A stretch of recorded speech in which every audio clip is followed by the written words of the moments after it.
Test, test, test. Test, test, test. Test, test, test.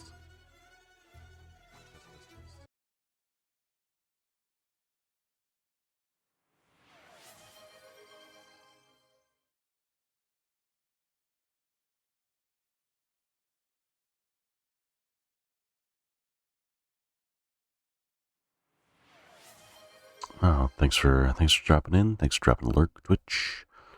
Hope you have a good morning, afternoon. I don't know what time is anymore. Hey, Debbie. Good afternoon. About to get started here. I'm gonna pick up on chapter 4 of Brave New World here. I think I'm gonna go ahead and do my normal thing. I'm gonna run the ad, so I get an hour reading straight out the gate. And then we won't have pre-rolls for that first hour. So I'm going to go ahead and do that because I think the only people here right now are subbed. I'm coming through. It should be coming through. Should be coming through, hopefully. All right, I've got, this ad is reduced by 3 minutes. Snooze for 5 minutes. No, I don't want to snooze. Okay, there we go.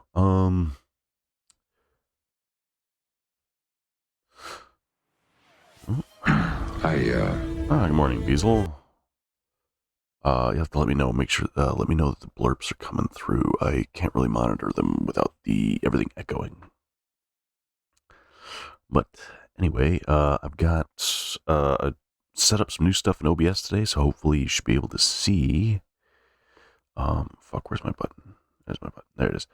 I have the book on screen now. It's not just whatever is coming out of my mouth. You'll actually be able to read it with me if you so choose, or if there's something that I just fuck up reading entirely, you'll be able to see it. Let's see. At least finally found a non-Vroid model I liked. Oh, cool, nice.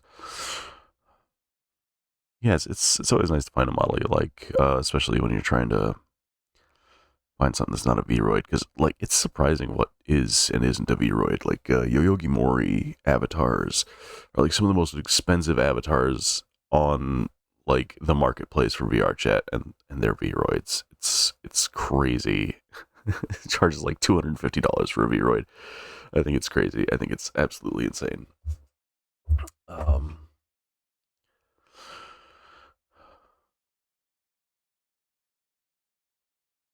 Let's see. Okay. 2 minutes. Did I get a second ad? No.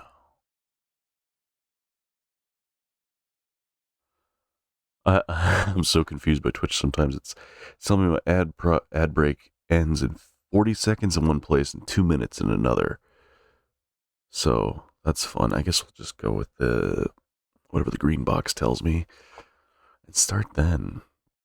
I'm trouble finding a maid outfit I liked. Yeah, clothes are a challenge. Clothes are a little hard to find for some models. It's a little harder for some models more than others. Like especially with like some of the older ones, like mine. Mine's really popular. Mine's a really popular model. It's just discontinued. But Silly's, hers is pretty old, and there's not really a lot of outfits or anything for hers. So anything she wants to put on it, she's got to like do the weight painting and change the shape and stuff herself. Yeah, mine is like literally one of the most common, most popular base avatars on the planet. I just got it because it was very old. But anyway, let's see. Looks like, yeah. Start out reading Chapter 4, Part 1. The lift was crowded with men from the Alpha changing rooms, and Lenina's entry was greeted by many friendly nods and smiles. She was a popular girl, and at one time or another had spent a night with almost all of them. They were dear boys, she thought, as she returned their salutations. Charming boys. Still, she did wish that George Edsel's ears weren't quite so big. Perhaps he'd been given just a spot too much parathyroid at meter 328. and looking at Benito Hoover, she couldn't help remembering that he was really too hairy when he took his clothes off. Turning, with eyes a little saddened by the recollection of Benito's curly blackness, she saw in a corner the small, thin body, the melancholy face of Bernard Marx. "Bernard!" She stepped up to him. "I was looking for you." Her voice rang clear above the hum of the morning lift. The others looked round curiously. "I wanted to talk to you about our New Mexico plan." But of the tail of her eye, she could see Benito Hoover gaping with astonishment. The gape annoyed her. "Surprised I shouldn't be begging to go with him again," she said to herself. Then aloud, and more warmly than ever, "I'd simply love to come with you for a week in July." She went on. Anyhow, she was publicly proving her unfaithfulness to Henry. Fanny ought to be pleased, even though it was Bernard. "That is," Lenina gave him her most deliciously significant smile, "if you still want to have me." Bernard's pale face flushed. What on earth for, she wondered, astonished, but at the same time touched by this strange tribute to her power. "Hadn't we better talk about it somewhere else?" he stammered, looking horribly uncomfortable. Thank you for the hydrate. Oh, that was a follow. Oh, yeah, I still have to sort that out. I still have, thank you for the follow. Grattez-moi encore. I hope I pronounced that halfway well. I don't speak any French. Where was I at? Where the hell? Something shocking. He couldn't look more upset if I'd made a dirty joke. Asked him who his mother was, or something like that. Oh, there we go. It's the start of a page. I'm losing my mind already. As though I'd been saying something shocking, thought Lenina. He couldn't look more upset if I'd made a dirty joke. Asked him who his mother was, or something like that.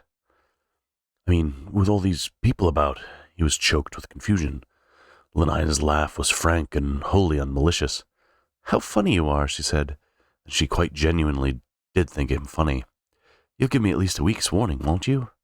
She went in an sorry, having a bit of a dry throat this morning. "You'll give me at least a week's warning, won't you?" She went on in another tone. "I suppose we take the Blue Pacific Rocket? Does it start from the Charing T Tower, or is it from Hampstead?" Before Bernard could answer, the lift came to a standstill. "Roof," called a creaking voice. The liftman was a small simian creature, dressed in the black tunic of an Epsilon- semi-moron. "Roof." He flung open the gates. The warm glory of afternoon sunlight made him start and blink his eyes. "Oh, Roof," he repeated in a voice of rapture. He was as though suddenly and joyfully awakened from a dark, annihilating stupor. "Roof." He smiled up with a kind of doggedly expectant adoration into the faces of his passengers. Talking and laughing together, they stepped out into the light. The liftman looked after them. "Roof?" he said once more, questioningly. Then a bell rang, and from the ceiling of the lift a loudspeaker began, very softly and yet very imperiously, to issue its commands. "Go down," it said. "Go down, floor 18. Go down, floor 18. Go down, go." The liftman slammed the gates, touched a button, and instantly dropped back into the droning twilight of the well, the twilight of his own habitual stupor. It was warm and bright on the roof.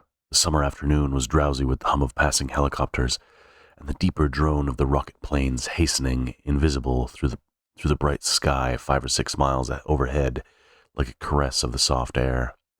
Bernard Marx drew a deep breath. He looked up into the sky and round the blue horizon, and finally down into Lenina's face. "Isn't it beautiful?" His voice trembled a little. She smiled at him with an expression of the most sympathetic understanding. "Simply perfect for obstacle golf," she answered rapturously. "And now I must fly, Bernard. Henry gets cross if I keep him waiting. Let me know in good time about the date." and waving her hand, she ran across the wide, flat roof towards the hangars.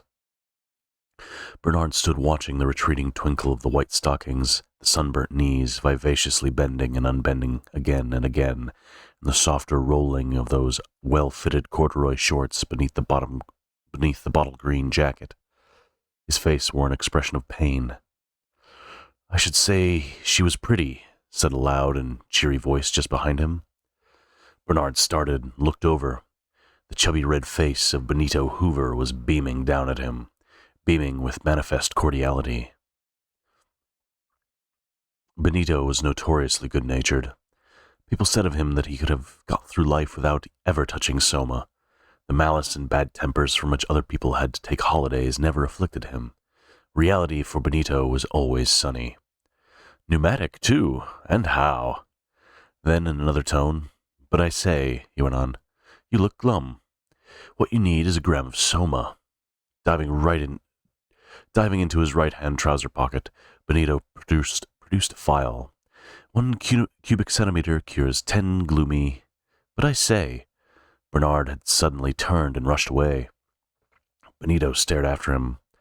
What could be the matter with the fellow, he wondered, and shaking his head, decided that the story about the alcohol having been put in his poor chap's blood surrogate must be true. Touched his brain, I suppose. He put away the Soma bottle, and taking out a pocket of sex hormone chewing gum, stuffed a plug into his cheek and walked slowly away towards the hangars, ruminating. "Oh, thanks for dropping by, Stephanique. Glad you're here to catch up. It's nice meeting you the other day. Glad you get to finally hear me read something." Yeah, sex hormone chewing gum. We're reading A Brave New World by Aldous Huxley. It's in a similar vein of other dystopian novels like 1984 or We by Yevgeny Zamyatin or Anthem by Ayn Rand. But this one kind of looks more into the hyperconsumption, satiation through media aspect of authoritarian control. Right now we're just getting into chapter 4, and we had a little encounter with some of our characters, Bernard Marx and Benito Hoover. And yeah, just getting into Bernard Marx getting ready to go on a date with Lanina later on in the book. Henry Foster had had his machine wheeled out of its lockup, and when Lanina arrived, was already seated in the cockpit, waiting. It was nice meeting you too. Sorry if stream was weird, but Bernard seems wild. Oh, it was absolutely not weird. I'm used to much stranger things on streams. 4 minutes late was all his comment. As she climbed in beside him, he started the engines and threw the helicopter screws into gear. The machine shot vertically into the air. Henry accelerated. The humming of the propellers shrilled from hornet to wasp, from wasp to mosquito. The speedometer showed that they were rising at the best part of 2 kilometers a minute. London diminished beneath them. The huge table-topped buildings were no more. In a few seconds,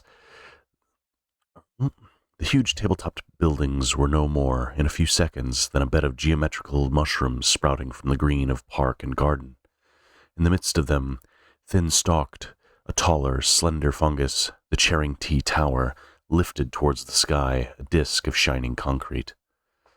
Like the vague torsos of fabulous athletes, huge fleshy clouds lolled on the blue air above their heads. Out of one of them suddenly dropped a small scarlet insect, buzzing as it fell.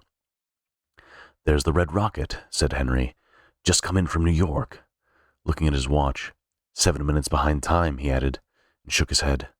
"These Atlantic services, they're really scandalously unpunctual." He took his foot off the accelerator.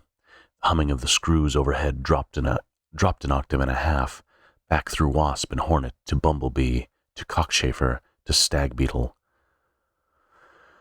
The upward rush of the machine slackened off. A moment later, they were hanging motionless in the air.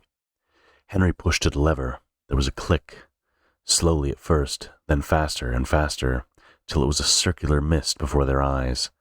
The propeller in front of them began to revolve. The wind of a horizontal speed whistled ever more shrilly in the stays. Henry kept his eyes on the revolution counter. When the needle touched the 1200 mark, he threw the helicopter screws out of gear. The machine had enough forward momentum to be able to fly on its planes. Lanai looked down through the window in the floor between her feet. They were flying over the 6-kilometer zone of parkland that separated central London from its first ring of satellite suburbs. The green was maggoty with foreshortened life. Forests of centrifugal bumblepuppy towers gleamed between the trees. Near Shepherd's Bush, 2,000 beta-minus mixed doubles were playing Riemann surface tennis. A double row of escalator 5 courts lined the main road from Notting Hill to Wellsden. In the Ealing Stadium, a Delta gymnastic display and community sing was in progress. "What a hideous color khaki is," remarked Lenina, voicing the hypnopedic prejudices of her caste. The buildings of the Hounslow Feely studio covered 7.5 hectares. Near them, a black and khaki army of laborers was busy revitrifying the surface of the Great West Road. One of the huge traveling crucibles was being tapped as they flew over. The molten stone poured out in a stream of dazzling incandescence across the road. The asbestos rollers came and went at the tail of an insulated watering cart. The steam rose in white clouds. He needs to keep his eyes on the road, Sky. He's a dangerous driver. Yeah. He's definitely got other things on his mind, I believe. At Brentford, the television corporation's factory was like a small town. "They must be changing the shift," said Lenina. Like aphids and ants, the leaf-green gamma girls, the black semi-marons, swarmed around the entrances, or stood in queues to take their places in the monorail tram cars. Mulberry-colored beta-minuses came and went among the crowd. The roof of the main building was alive with the alighting and departure of helicopters. "My word," said Lenina. "I'm glad I'm not a gamma." 10 minutes later, they were at Stoke Podges and had started with their first round of obstacle golf. All right. I also forgot to mention the other aspect of the totalitarian control in this book is that basically people are raised without families, kind of like what we saw in We. Everyone's kind of raised by the state, but here they're actually predetermined before birth, like what their role in society is going to be. Like if they're not destined to be like an engineer or like a thinker or like a big shot, they get tuned down basically while they're like in vitro. So they'll like have alcohol or a drug or something put into their blood surrogate while they're in a bottle, while they're a little test tube fetus, and that'll shorten their life expectancy or intellect or what have you. And they have that down to like a science. So they're controlling everyone's aspects from pre-birth to death just to keep everything locked down. All right, Chapter 4, Part 2. With eyes for the most part downcast, if ever they lighted on a fellow creature at once and furtively averted, Bernard hastened across the roof. They get adjusted while they're growing because the state deems them undesirable? No, not because the state deems them undesirable, but because the state wants to make them undesirable, to artificially create a caste system. So, like, the world is ruled by alphas, and then betas are like the people under them, and then there's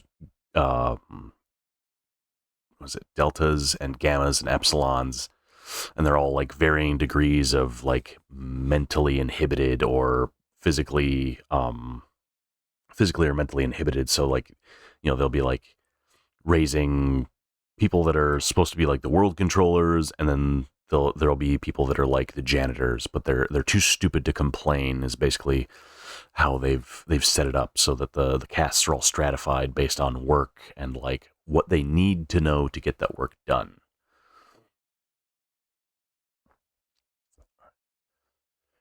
He was like a man pursued by enemies he does not wish to see, lest they should seem more hostile even than he had supposed, and he himself be made to feel guiltier and even more helplessly alone.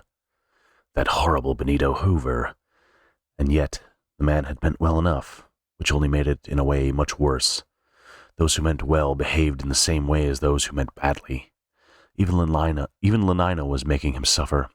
He remembered those weeks of timid indecision, during which he had looked and longed and despaired of ever having the courage to ask her. Dared he face the risk of being humiliated by a contemptuous refusal?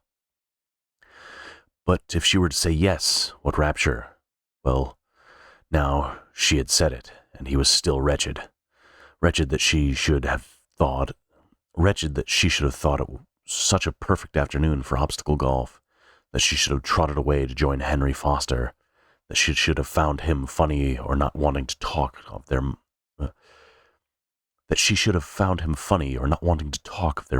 most private affairs in public.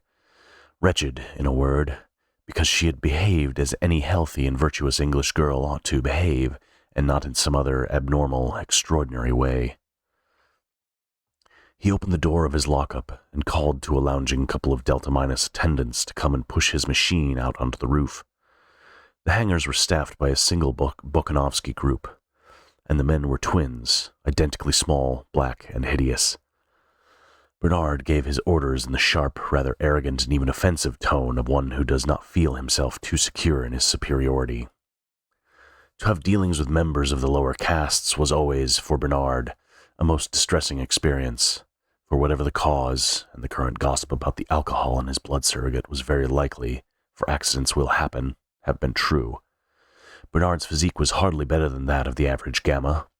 He stood 8 centimeters short of the standard Alpha height, and was slender in proportion. Contact with members of the lower castes was always reminded him painfully of this physical inadequacy. I am I, and I wish I wasn't. His self-consciousness was acute and distressing. Each time he found himself looking on the level instead of downward into a Delta's face, he felt humiliated. Would the creature treat him with the respect due to his caste? The question haunted him, not without reason, for Gammas, Deltas, and Epsilons had been to some extent conditioned to associate corporeal mass with social superiority. Indeed, a faint hypnopedic prejudice in favor of size was universal. Hence the laughter of the women to whom he made proposals, the practical joking of his equals among the men. The mockery made him feel an outsider, and feeling an outsider, he behaved like one, which increased the prejudice against him and intensified the contempt and hostility aroused by his physical defects, which in turn increased his sense of being alien and alone. A chronic fear of being slighted made him avoid his equals, made him stand, where his inferiors were concerned, self-consciously on his dignity. How bitterly he envied men like Henry Foster and Benito Hoover, men who never had to shout at an epsilon to get an order obeyed, men who took their own position for granted, men who moved through the caste system as a fish through water, so utterly at home as to be unaware either of themselves or of the beneficent and comfortable element in which they had their being. Okay, so I see it's giving Omegaverse. I'm picking up what you're putting in. Yeah. It's, it is using a lot of the language the kids use these days for yaoi, but, that's another discussion. Maybe we can make another dystopian book that's also yaoi. Maybe I'll write dystopian yaoi. That'll be fun. That could be a fun project. Slackly, it seemed to him, and with reluctance, the twin attendants wheeled his plane out onto the roof. Did you say the kids use? Yeah, I'm an old man. I mean, I'm not that old, but like I don't keep up with slang, and I barely know what the Omegaverse. And the only people who know what it is won't explain it to me, so I'm just going to continue to be an old man shaking his fist at the clouds. Hurry up, said Bernard irritably. One of them glanced at him. Was that a kind of bestial derision that he detected in those blank gray eyes? Hurry up, he shouted more loudly, and there was an angry rasp in his voice. He climbed into the plane and a minute later was flying southwards towards the river. The various Bureau of Propaganda and the College of Emotional Engineering were housed in a single 60-story building in Fleet Street. In the basement and on the lower floors were the presses and offices of the three great London newspapers.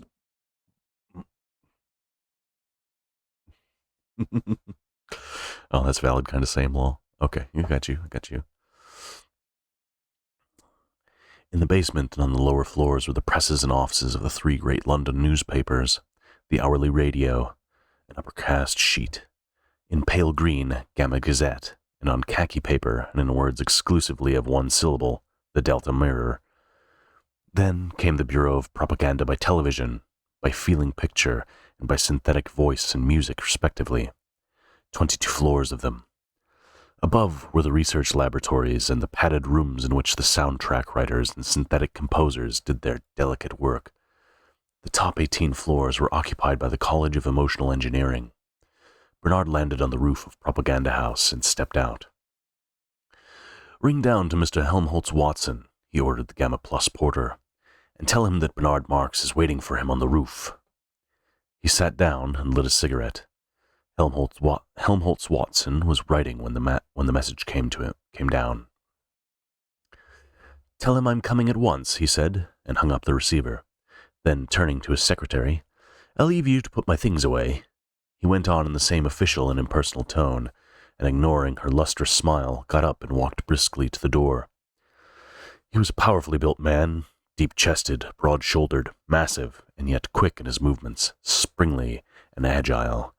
The round, strong pillar of his neck supported a beautifully shaped head. His hair was dark and curly, his features strongly marked. In a forcible, emphatic way, he was handsome and looked, as his secretary was never tired of repeating, every centimeter an Alpha Plus.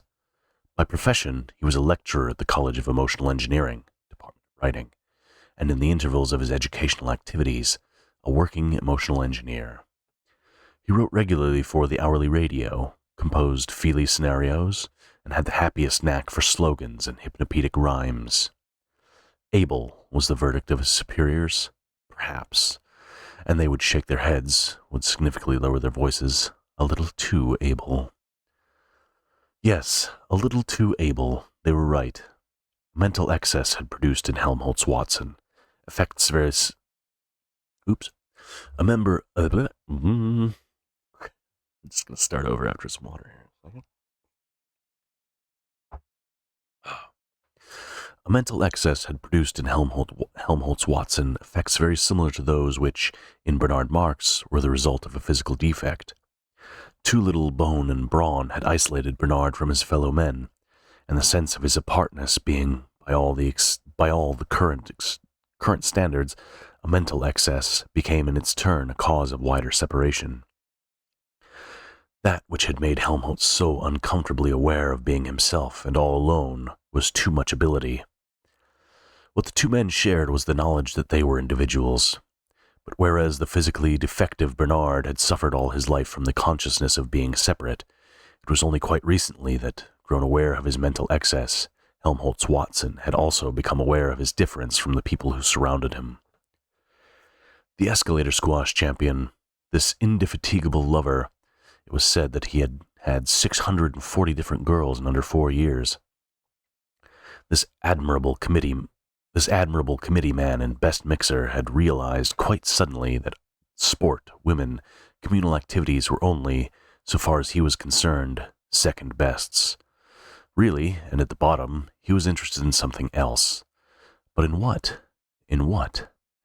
That was the problem which Bernard had come to discuss with him, or rather, since it was always Helmholtz who did all the talking, to listen to his friend discussing, yet once more. 3 charming girls from the Bureau of Propaganda by synthetic voice waylaid him as he stepped out of the lift. "Oh, Helmholtz, darling, do come and have a picnic supper with us on Exmoor." They clung round him imploringly. He shook his head. He pushed his way through them. "No, no." "We're not inviting any other man." But Helmholtz remained unshaken even by this delightful promise. "No," he repeated, "I'm busy." And he held resolutely on his course. The girls trailed after him. It was not till he had actually climbed into Bernard's plane and slammed the door that they gave up pursuit, not without reproaches. "These women," he said as the machine rose into the air. "These women." And he shook his head. He frowned. Too awful.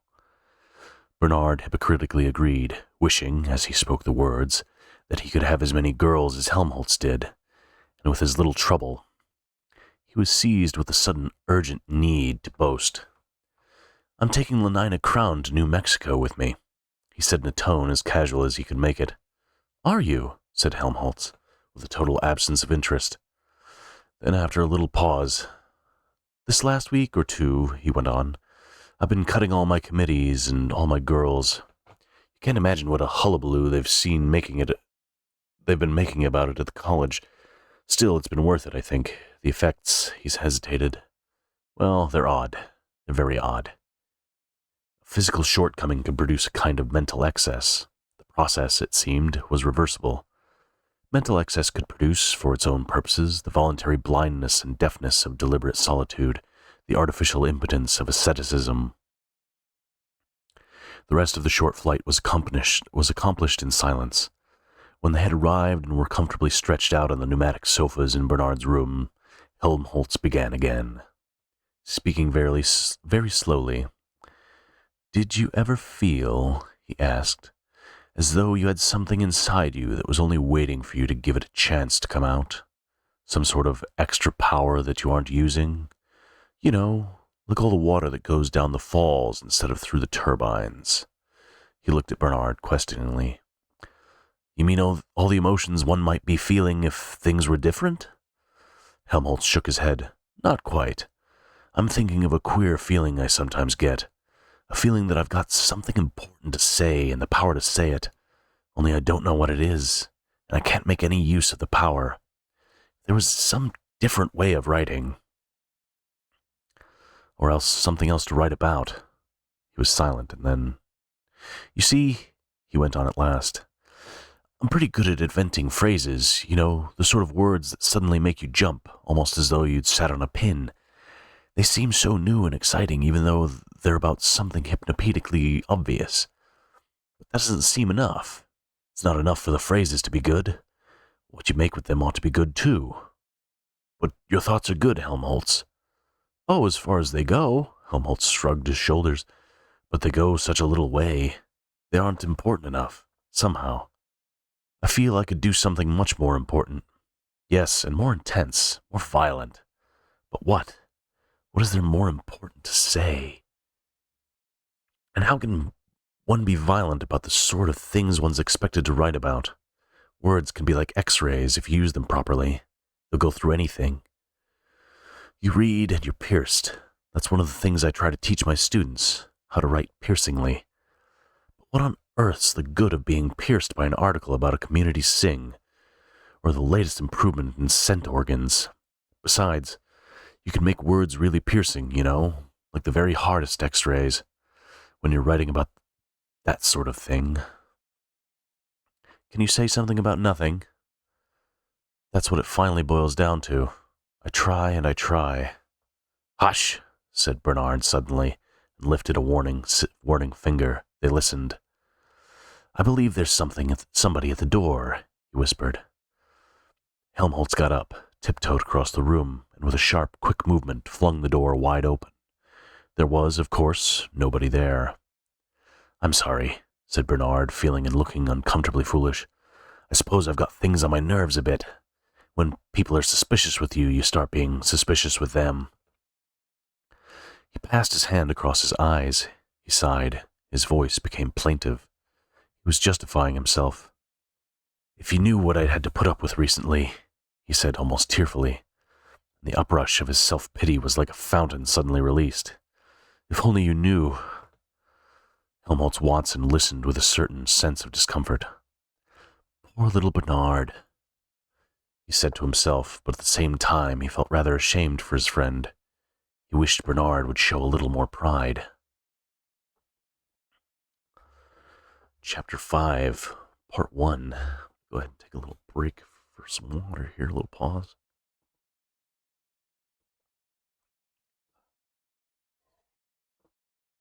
Just want to say thank you again to anybody still listening. I'm glad you're here. It's kind of a dark read. I chose an interesting month to do a series on dystopian books, but I'm a sucker for alliteration, so I had to do Dystopian December. Now I just have to figure out what I'm going to do for January. Chapter 5, Part 1. By 8 o'clock, the light was failing. The loudspeakers in the tower of the Stoke Poges clubhouse began, in a more than human tenor, to announce the closing of the courses. Lenina and Henry abandoned their game and walked back towards the club. From the grounds of the Internal and External Secretion Trust came the lowing of those thousands of cattle which provided, with their hormones and their milk, the raw materials for the great factory at Farnham Royal. An incessant buzzing of helicopters filled the twilight. Every 2.5 minutes a bell and the screech of whistles announced the departure of one of the light monorail trains which carried the lower caste golfers back from their separate courses to the metropolis. Lenina and Henry climbed into their machine and started off. At 800 feet, Henry slowed down the helicopter screws, and they hung for a minute or two, poised above the fading landscape. The forest of Burnham Beeches stretched like a garden, The forest of Burnham Beeches stretched like a great pool of darkness towards the bright shore of the western sky. Crimson at the horizon, the last of the sunset faded through orange, upwards into yellow and a pale watery green. Northwards, beyond and above the trees, the internal and external secretions factory glared with a fierce electric brilliance from every window of its 20 stories. Beneath them lay the buildings of the golf club, the huge lower caste barracks, and, on the other side of a dividing wall, the smaller houses reserved for Alpha and Beta members. The approaches to the monorail station were black with ant-like pullulation and lower caste activity. From under the glass vault, a lighted train shot out into the open. Following its southeasterly course across the dark plain, their eyes were drawn to the majestic buildings of the Slough crematorium. For the safety of night-flying planes, its 4 tall chimneys were floodlighted and tipped with crimson danger signals. It was a landmark. "Why do the smokestacks have those things like balconies around them?" inquired Lenina. "Phosphorus recovery," explained Henry, telegraphically. "On their way up the chimney, the gases go through 4 separate treatments. P2O5 used to go right out of circulation every time they cremated someone. Now they recover over 90% of it, more than 1.5 kilos per adult corpse, which makes the best part of 400 tons of phosphorus every year from England alone." Henry spoke with a happy pride, rejoicing wholeheartedly in the achievement, as though it had been his own. "Fine to think we can go on being socially useful even after we're dead, making plants grow." Lenina, meanwhile, had turned her eyes away and was looking perpendicularly downwards at the monorail station. "Fine," she agreed. "But queer that alphas and betas won't make any more plants grow than those nasty little gammas and deltas and epsilons down there." "All men are physico-chemically equal," said Henry sententiously. "Besides, even epsilons perform indispensable services." Even an epsilon, Lenina suddenly remembered an occasion when, as a little girl at school, she had woken up in the middle of the night and become aware for the first time of the whispering that had haunted all her sleeps. She saw again the beam of moonlight, the row of small white beds, heard once more the soft, soft voice that said, the words were there, unforgotten, unforgettable after so many night-long repetitions. "Everyone works for everyone else. We can't do without anyone. Even epsilons are useful. We can't do without epsilons. Everyone works for everyone else. We can't do without anyone." Lenina remembered her first shock of fear and surprise, her speculations through half a wakeful hour, and then, under the influence of those endless repetitions, the gradual soothing of her mind, the soothing, the smoothing, the stealthy creeping of sleep. "I suppose epsilons don't really mind being epsilons," she said aloud. "Of course they don't. How can they? They don't know what it's like being anything else. We'd mind, of course, but then we've been differently conditioned. Besides, we start with a different heredity." "I'm glad I'm not an epsilon," said Lenina with conviction. And if you were an Epsilon, said Henry, your conditioning would have made you no less thankful than you weren't a Beta or an Alpha. He put his forward propeller into gear and headed the machine towards London. Behind them, in the west, the crimson and orange were almost faded. A dark bank of cloud had crept into the zenith. As they flew over the crematorium, the plane shot upwards on the column of hot air rising from the chimneys, only to fall as suddenly when it passed back the descending chill beyond. When it passed into the descending chill beyond. What a marvelous switchback, Lenina laughed delightedly. But Henry's tone was almost for a moment melancholy. Do you know what that switchback was? He said. It was some human being finally and definitely disappearing, going up in a squirt of hot gas. It would be curious to know who it was, a man or a woman, an Alpha or an Epsilon, he sighed. Then, in a resolutely cheerful voice, anyhow, he concluded, there's one thing we can be certain of. Whoever he may have been, he was happy when he was alive. Everybody's happy now. Yes, everybody's happy now, echoed Lenina. They had heard the words repeated 150 times every night for 12 years. Landing on the roof of Henry's 40-story apartment house in Westminster, they went straight down to the dining hall. Bernard is paranoid as heck. Yeah, Bernard is really paranoid. I think that's kind of a really interesting thing about Bernard's character is because he's an alpha, so he's supposed to be this top cast, but he's like 8 inches shorter than he's supposed to be. It kind of sets him entirely apart from the rest of his cast, so he's always the object of derision. He's always he has like a massive inferiority complex. So I think it's kind of interesting for for the main character to be such a a whiny little weakling, but it's fun. I think it's interesting. It tells an interesting angle. January Journeys, or maybe Jubilant January for title. Yeah, I kind of like January Journeys. I'll have to think about that one a little more. Thanks for the recommendation, Stephanie.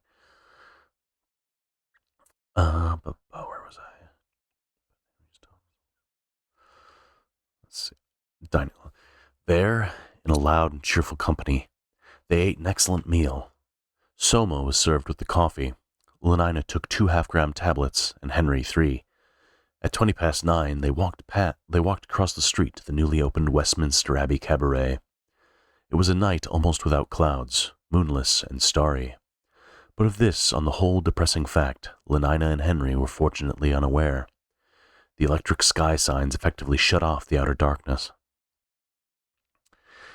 A request for the eventual book to read The King in Yellow. Oh, yeah, I've actually heard about that one. I was looking at that one a little while ago. I'm gonna, yeah, if you want to shoot that one to me in like a DM or something, Mally, I'll put that in my list. Because I've actually been thinking about that one for a while. Thanks for dropping by, Mally, too. It's good to see you here. Let's see where I was at. Moonless and starry, but on this, the whole depressing fact, Lenina and Henry were fortunately unaware. The electric sky signs effectively shut off the outer darkness. Calvin Stopes and his 16 saxophonists. From the facade of the new abbey, the giant letters invitingly glared. London's finest scent and color organ, all the latest synthetic music. They entered. The air seemed hot and somehow breathless with the scent of ambergris and sandalwood. On the domed ceiling of the hall, the color organ had momentarily painted a tropical sunset. The 16 saxophonists were playing an old favorite. There ain't no bottle in all the world like that dear little bottle of mine. 400 couples were 5-stepping around the polished floor. Lenina and Henry were soon the 401st. The saxophones wailed like melodious cats under the moon, moaned in the alto and tenor registers as though the little death were upon them. Rich with a wealth of harmonics, their tremulous chorus mounted towards a climax, louder and ever louder, until at last, with a wave of his hand, the conductor let loose the final shattering note of ether music and blew the 16 merely human blowers clean out of existence. Thunder in A flat major. And then, in all but silence, in all but darkness, there followed a gradual detergescence, a diminuendo sliding gradually through quarter tones, down, down, to a faintly whispered dominant chord that lingered on, while the 5/4 rhythms still pulsed below, charging the darkened seconds with an intense expectancy. And at last expectancy was fulfilled. There was a sudden explosive sunrise, and simultaneously the 16 burst into song. Bottle of mine, it's you I've always wanted. Bottle of mine, why was I ever decanted? Skies are blue inside of you, leather's always fine. For there ain't a bottle in all the world like that dear little bottle of mine. I'm just realizing your tattoos change color. I love it. Oh, yeah, thank you. This is actually the my first VR chat avatar that I ever worked on and self-published, so that's just what I'm working with in here. I haven't decided on a better model. I want to invest more money and time into customizing, so this is just it's basically just a base model with a tattoo thrown on it and some little shading played with. Not very much going on otherwise. 5-stepping with the other 400 round and round Westminster Abbey, Lenina and Henry were yet dancing in another world. The warm, the richly colored, the infinitely friendly world of Soma Holiday. How kind, how good-looking, how delightfully amusing everyone was. Bottle of mine, it's you I've always wanted. But Lenina and Henry had what they wanted. They were inside, here and now, safely inside with the fine weather, the perennially blue sky, and when, exhausted, the 16 had laid by their saxophones and the synthetic music apparatus was producing the very latest in slow Malthusian blues. They might have been twin embryos, gently rocking under the moon, moaned in the alto and tenor register. Ooh, that's the previous page. Where the hell?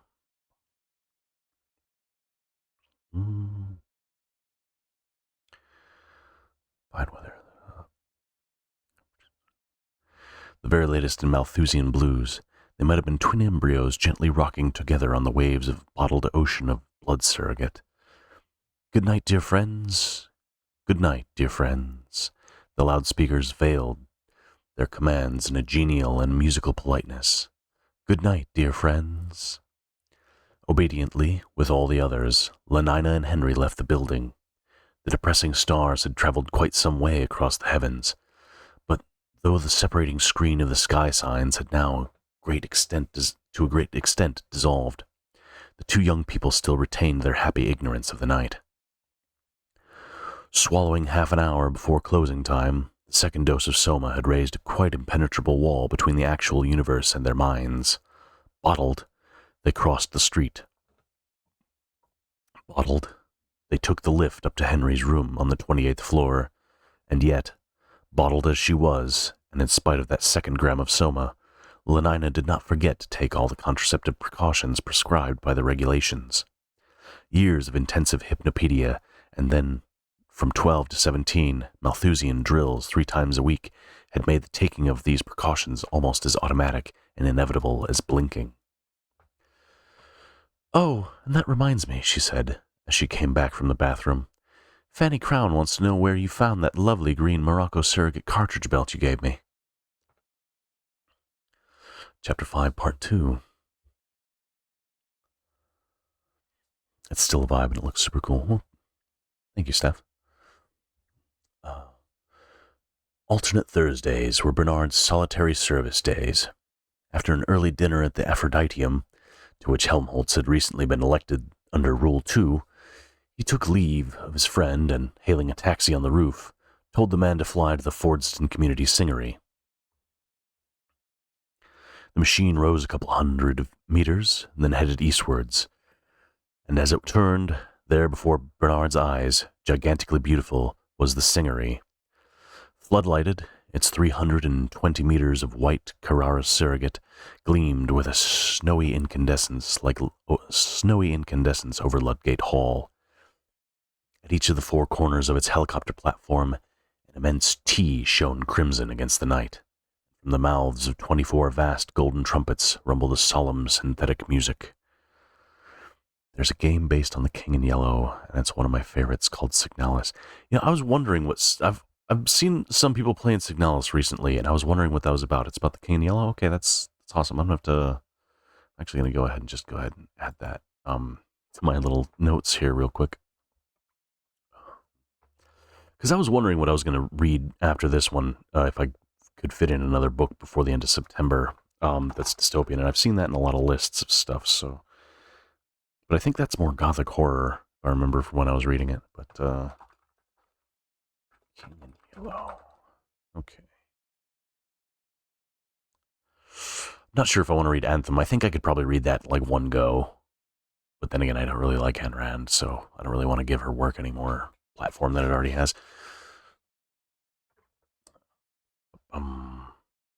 I recommend to play the game as well as Tyan, and I sent you the names in a DM. Alright, thanks, Melly. Damn, I'm late, Bernard said to himself as he first caught sight of Big Henry, the Singery clock. And sure enough, as he was paying off his cab, Big Henry sounded the hour. Ford, sang out an immense bass voice from all the golden trumpets. Ford, Ford, Ford.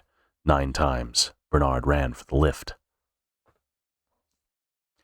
The great auditorium for Ford's Day celebrations and other massed community sings was at the bottom of the building.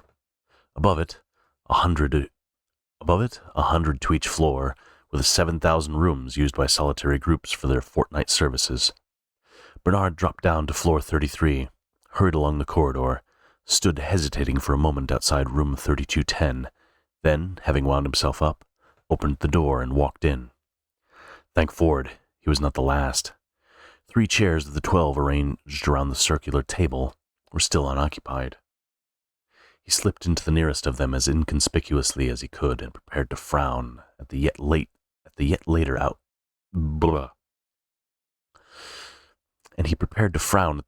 comers whenever they should arrive.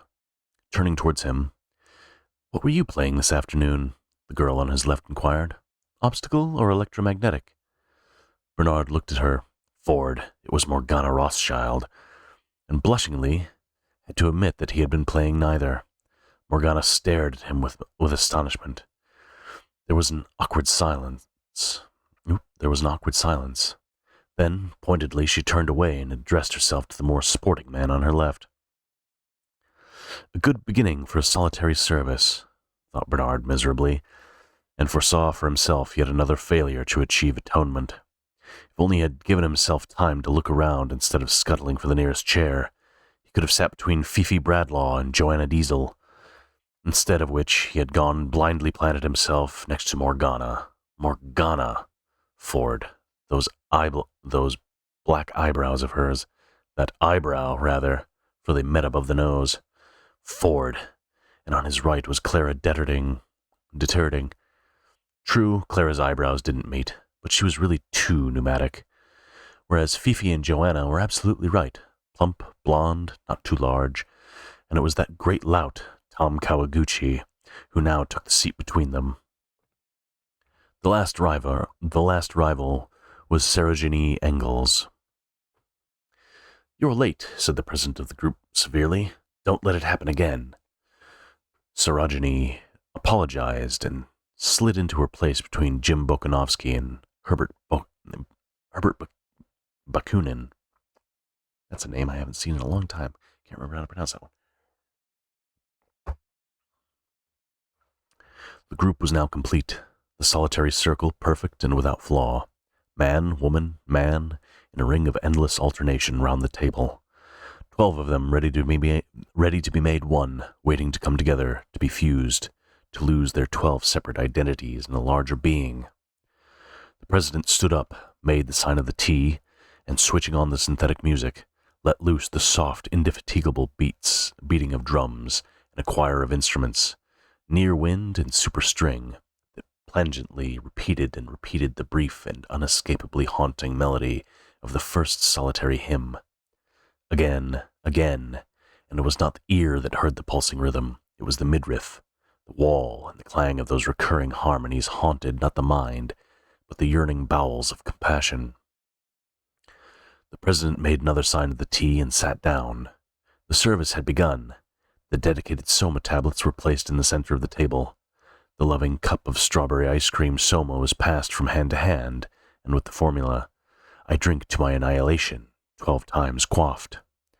Then, to the accompaniment of the synthetic orchestra, the first solitary hymn was sung. BRB, I have to walk. Be right back. I have to talk to my dogs. Don't let the world get wider without me. Bored, we are 12. Oh, make us one, like drops within the social river. Oh, make us now together run, as swiftly as the shining flivver. 12 yearning stanzas, and then the loving cup was passed a second time. I drink to the greater being, was now the formula, all drank.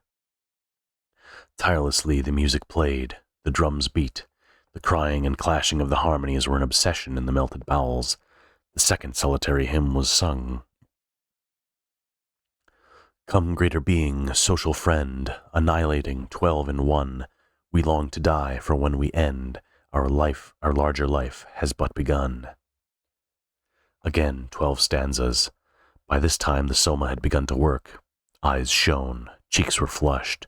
The inner light of universal benevolence broke out on every face in happy, friendly smiles. Even Bernard felt himself a little melted when Morgana Rothschild turned and beamed at him. He did his best to beam back, but the eyebrow, that black 2-in-1, alas, it was still there. He couldn't ignore it, couldn't, however hard he tried. The melting hadn't gone far enough. Perhaps if he had been sitting between Fifi and Joanna. For the third time the loving cup went around. I drink to the imminence of his coming, said Morgana Rothschild, whose turn it happened to be to initiate the circular rite. Her tone was loud, exultant. She drank and passed the cup to Bernard. I drink to the imminence of his coming, he repeated with a sincere attempt to feel the coming was imminent. But the eyebrow continued to haunt him, and the coming, so far as he was concerned, was horribly remote. He drank and handed the cup to Clara Detterding. It'll be a failure again, he said to himself. I know it will. But he went on doing his best to beam. The loving cup had made its circuit. Lifting his hand, the president gave a signal. The chorus broke out into the third solidarity hymn. I've been reading that wrong the whole fucking time. Oops. The third solidarity hymn. Feel how the greater being comes. Rejoice and, in rejoicings, die. Melt in the music of the drums, for I am you and you are I. As verse succeeded verse, the voices thrilled with an ever intenser excitement. The sense of the coming's imminence was like an electric tension in the air. The president switched off the music, and with the final note of the final stanza, there was absolute silence. The silence of stretched expectancy, quivering and creeping with a galvanic life. The president reached out his hand, and suddenly a voice, a deep, strong voice, more musical than any merely human voice, richer, warmer, more vibrant with love and yearning and compassion. A wonderful, mysterious, supernatural voice spoke from above their heads, very slowly. Oh, Ford, Ford, Ford. It said diminishingly and on a descending scale. A sensation of warmth radiated thrillingly out from the solar plexus to every extremity of the bodies of those who listened. Tears came into their eyes, their hearts. Their bowels seemed to move within them, as though with an independent life. Ford, they were melting. Ford! Dissolved, dissolved. Then in another tone, suddenly, startlingly, listen, trumpeted the voice. Listen. They listened. After a pause, sunk to a whisper, but a whisper somehow more penetrating than the loudest cry. The feet of the greater being, it went on, and repeated the words. The feet of the greater being. The whisper almost expired. The feet of the greater being are on the stairs. And once more there was silence, and the expectancy, momentarily relaxed, was stretched again, tauter, almost to the tearing point. The feet of the greater being, oh, they heard them, coming softly down the stairs, coming nearer and nearer down the invisible stairs, the feet of the greater being. And suddenly the tearing point was reached. Her eyes staring, her lips parted, Morgana Rothschild sprang to her feet. "I hear him," she cried. "I hear him." "He's coming," shouted Sarojini Engels. "Yes, he's coming. I hear him." Fifi Bradlaugh and Tom Kawaguchi rose simultaneously to their feet. "Oh, oh, oh," Joanna inarticulately testified. "He's coming," yelled Jim Bokanovsky.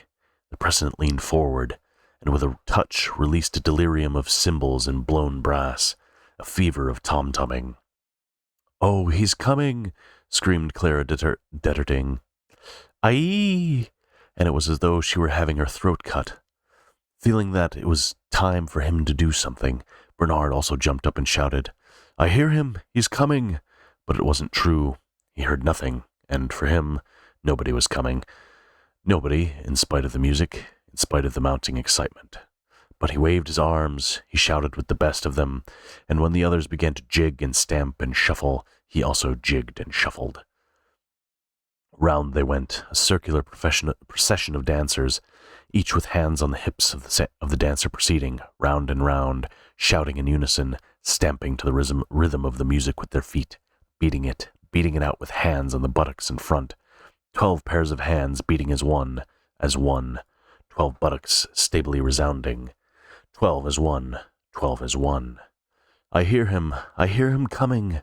The music quickened, faster beat the feet, faster fell the rhythmic hands, and all at once a great synthetic bass boomed out of the words which announced the approaching atonement and final consummation of solidarity, the coming of the 12 in one, the incarnation of the greater being.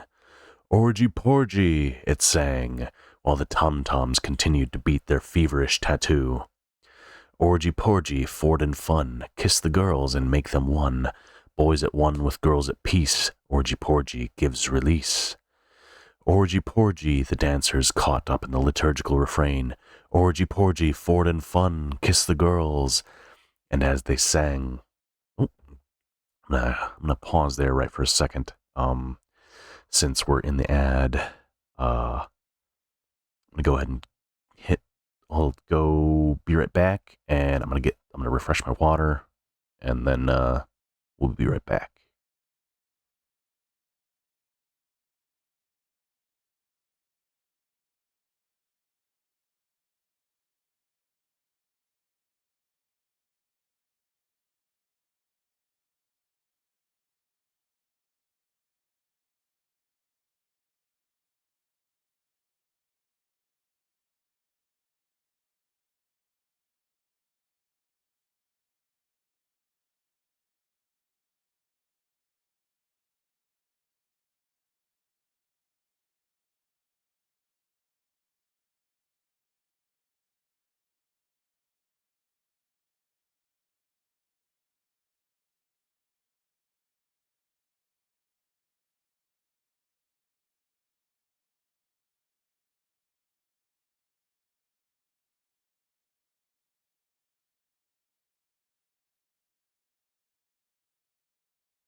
We'll be back from the ad in a couple of seconds. I don't remember if Snow's subbed to me. I don't think he is. But anyway, anybody who is subbed, if you need any help getting your stream going, Snow is a great resource. He puts out a lot of classes for VTuber School. So yeah, if you're interested in getting started with VTubers, or like have problems or like questions with OBS, Snow's put out a number of schools or a number of classes that can help get you started with VTubing and using OBS and just streaming in general. Very helpful. You didn't miss much, Steph. I just got back from the ad. We are at the what is this called? The Solidarity. Oh yeah, we're at the Solidarity meeting, and we just got through the song. I'll go ahead and restart this page because I didn't realize I was coming up with the ad that hot. 12 as one. I hear him coming. The music quickened. Faster beat the feet. Faster fell the rhythmic hands. And all at once a great synthetic bass boomed out the words which announced the approaching atonement and final consummation of solidarity, the coming of the 12 in one, the incarnation of the greater being. Orgy porgy, it sang, while the tom-toms continued to beat their feverish tattoo. Orgy porgy, Ford and fun, kiss the girls and make them one. Boys at one with girls at peace, orgy porgy gives release. Orgy porgy, the dancers caught up with the liturgical refrain. Orgy porgy, Ford and fun, kiss the girls. And as they sang, the lights began slowly to fade, and at the same time to grow warmer, richer, redder, until at last they were dancing in the crimson twilight of an embryo store. Orgy porgy, in their blood-colored and fetal darkness, the dancers continued for a while to circulate, to beat and beat out the indefatigable rhythm. Orgy porgy. Then the circle wavered, broke, fell in partial disintegration on the ring of couches which surrounded. Circle enclosing circle. Rock the reader who reads rocks. Thank you for the stream streak, Snow. Thanks for coming back. I thought the book was appropriate. Sorry, I had to make that joke. Oh no, yes, this book is getting a little spicy. It was the first time I read it, but that was like 15 years ago, so I can't really remember much about it. Yep, Snow can always streak in my channel. Good times. Oh, wrong page. Indefatigable rhythm, orgy porgy. Then the circle wavered, broke. Let's see, circles enclosing circles. The table and its planetary chairs. Orgy porgy. Tenderly, the deep voice crooned and cooed. In the red twilight, it was as though some enormous Negro dove were hovering benevolently over the now prone or supine dancers. A little spice is certainly nice. I love. They were standing on the roof. Big Henry had just sung 11. The night was calm and warm. Wasn't it wonderful? Said Fifi Bradlaugh. Wasn't it simply wonderful? She looked at Bernard with an expression of rapture, but of rapture in which there was no trace of agitation or excitement, for to be excited is still to be unsatisfied. Hers was the calm ecstasy of achieved consummation, the peace, not of more vacant satiety and nothingness, but of balanced life, of energies at rest and in equilibrium, a rich and living peace, for the solidarity service was given as well as taken, drawn off only to replenish. She was full, she was made perfect, she was still more than merely herself. Didn't you think it was wonderful? She insisted, looking into Bernard's face with those supernaturally shining eyes. Yes, I thought it was wonderful, he lied and looked away. The sight of her transfigured face was at once an accusation and an ironical reminder of his own separateness. He was as miserably isolated now as he had been when the service began, more isolated by reason of his unreplenished emptiness, his dead satiety, separate and unatoned, while the others were being fused into the greater being, alone even in Morgana's embrace, much more alone, indeed, more hopelessly himself than he had ever been in his life before. He had emerged from that crimson twilight into the common electric glare with a self-consciousness intensified to the pitch of agony. He was utterly miserable, and perhaps her shining eyes accused him. Perhaps it was his own fault. Quite wonderful, he repeated, but the only thing he could think of was Morgana's eyebrow. Not fixating on the unibrow.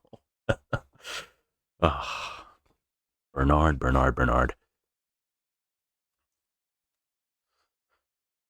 Just want to say again, thanks to everybody who's come by. Thanks for everybody who's hanging out. Any lurkers out there, I appreciate you. Any listeners in the future, I also appreciate you. I hope you found this book and started getting back into reading. Chapter 6, Part 1. Odd was Lenina's verdict on Bernard Marx. So odd, indeed, that in the course of the succeeding weeks she had wondered more than once whether she shouldn't change her mind about the New Mexico holiday and go instead to the North Pole with Benito Hoover. The trouble was that she knew the North Pole, had been there with George Edsel only last summer, and, what was more, found it pretty grim. Nothing to do, and the hotel was too hopelessly old-fashioned. No television laid on in the bedrooms, no scent organ, only the most putrid synthetic music, and not more than 25 escalator squash courts. For over 200 guests. No, decidedly she couldn't face the North Pole again, added to which she had only been to America once before, and even then, how inadequately. A cheap weekend in New York. Had it been with Jean-Jacques Habibullah or Bokanovsky Jones? She couldn't remember. Anyhow, it was of absolutely no importance. The prospect of flying west again, and for a whole week, was very inviting. Moreover, for at least 3 days of that week, they would be at the Savage Reservation. Not more than half a dozen people in the whole center had ever been inside a Savage Reservation. As an Alpha Plus psychologist, Bernard was one of the few men who she knew entitled to a permit. For Lenina, the opportunity was unique, and yet so unique was Bernard's oddness that she had hesitated to take it, had actually thought of risking the pole again with funny old Benito. At least Benito was normal, whereas Bernard... Alcohol in his blood, surrogate, was Fanny's explanation for every eccentricity. But Henry, with whom, one evening when they were in bed together, Lenina had rather anxiously discussed her new lover. Henry had compared poor Bernard to a rhinoceros. You can't teach a rhinoceros tricks, he had explained in his brief and vigorous style. Some men are almost rhinoceroses. They don't respond properly to conditioning. Poor devils. Bernard's one of them. Luckily for him, he's pretty good at his job. Otherwise the director would never have kept him. However, he added consolingly, I think he's pretty harmless. Pretty harmless, perhaps, but also pretty disquieting. That mania, to start with, for doing things in private, which meant, in practice, not doing anything at all, for what was there that one could do in private, apart, of course, from going to bed, but one couldn't do that all the time. Bernard equals Rhino equals sad, stubborn man. Yeah, very much.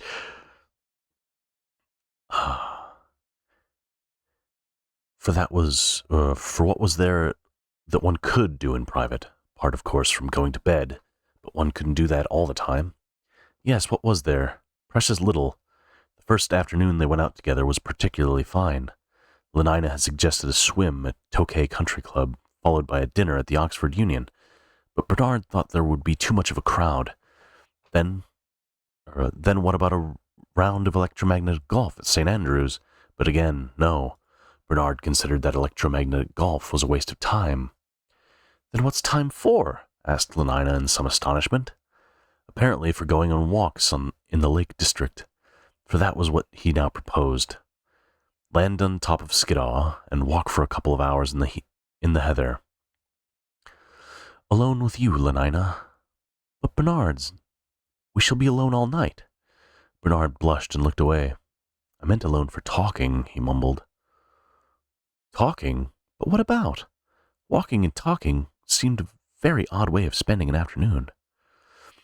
In the end, she persuaded him, much against his will, to fly over to Amsterdam to see the semi-demi-finals of the Women's Heavyweight Wrestling Championship. In a crowd, he grumbled, as usual. He remained obstinately gloomy the whole afternoon. Wouldn't talk to Lenina's friends, of whom they met dozens in an ice cream soma bar between the wrestling bouts, and in spite of his misery, absolutely refused to take the half-gram raspberry sundae which she pressed upon him. I'd rather be myself, he said, myself and nasty, not somebody else, however jolly. A gram in time saves 9, said Lenina, producing a bright treasure of sleep-taught wisdom. Bernard pushed away the proffered glass impatiently. Now, don't lose your temper, she said. Remember, 1 cubic centimeter cures 10 gloomy sentiments. Oh, for Ford's sake, be quiet, he shouted. Lenina shrugged her shoulders. A gram is always better than a dam, she concluded with dignity, and drank the sundae herself. On their way back across the channel, Bernard insisted on stomping his propeller and hovering on his helicopter screws within 100 feet of the waves. The weather had taken a change for the worse. A southwesterly wind had sprung up. The sky was cloudy. Look, he commanded. But it's horrible, said Lenina, shrinking back from the window. She was appalled by the rushing emptiness of the night, by the black foam-flecked water heaving beneath them, by the pale face of the moon, so haggard and distracted among the hastening clouds. Let's turn on the radio, quick. She reached for the dialing knob on the dashboard and turned it at random. Skies are blue inside of you, sang 16 tremoling falsettos. The weather's always... Then a hiccup and silence. Bernard had switched off the current. I want to look at the sea in peace, he said. One can't even look with that beastly noise going on. But it's lovely, and I don't want to look. But I do, he insisted. It makes me feel as though... He hesitated, searching for the words with which to express himself. As though I were more me. If you see what I mean. More on my own. Not so completely a part of something else. Not just a cell in the social body. Doesn't it make you feel like that, Lenina? But Lenina was crying. It's horrible, she kept repeating. And how can you talk like that about not wanting to be a part of the social body? After all, everyone works for everyone else. We can't do without anyone, even epsilons. Yes, I know, said Bernard derisively. Even epsilons are useful. So am I, and I damned well wish I weren't. Lenina was shocked with his blasphemy. Hold on a second, I gotta attend to the dog real quick.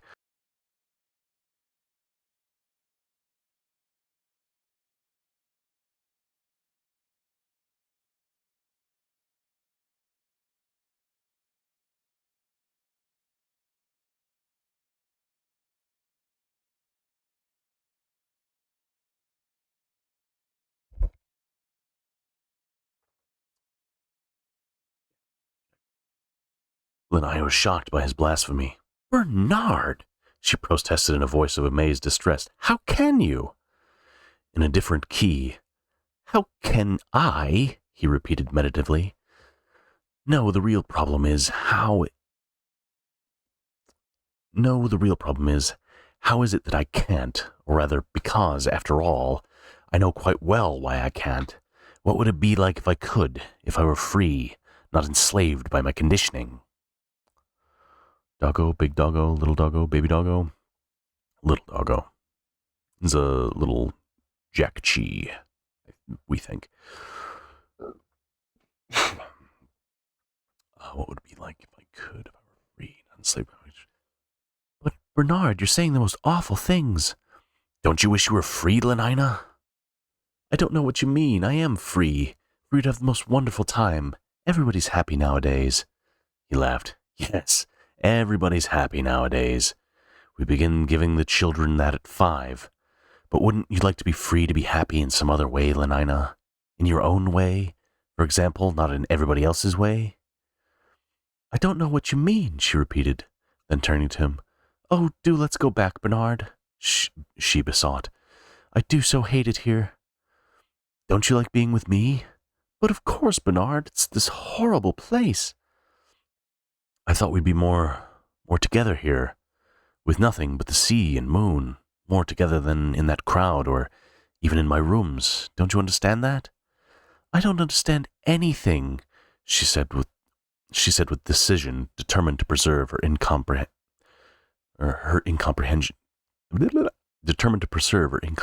intact. Nothing, least of all, she continued in another tone, why you don't take Soma when you have these dreadful ideas of yours. You'd forget all about them, and instead of feeling miserable, you'd be jolly, so jolly. Make sure to give them extra pets, I will.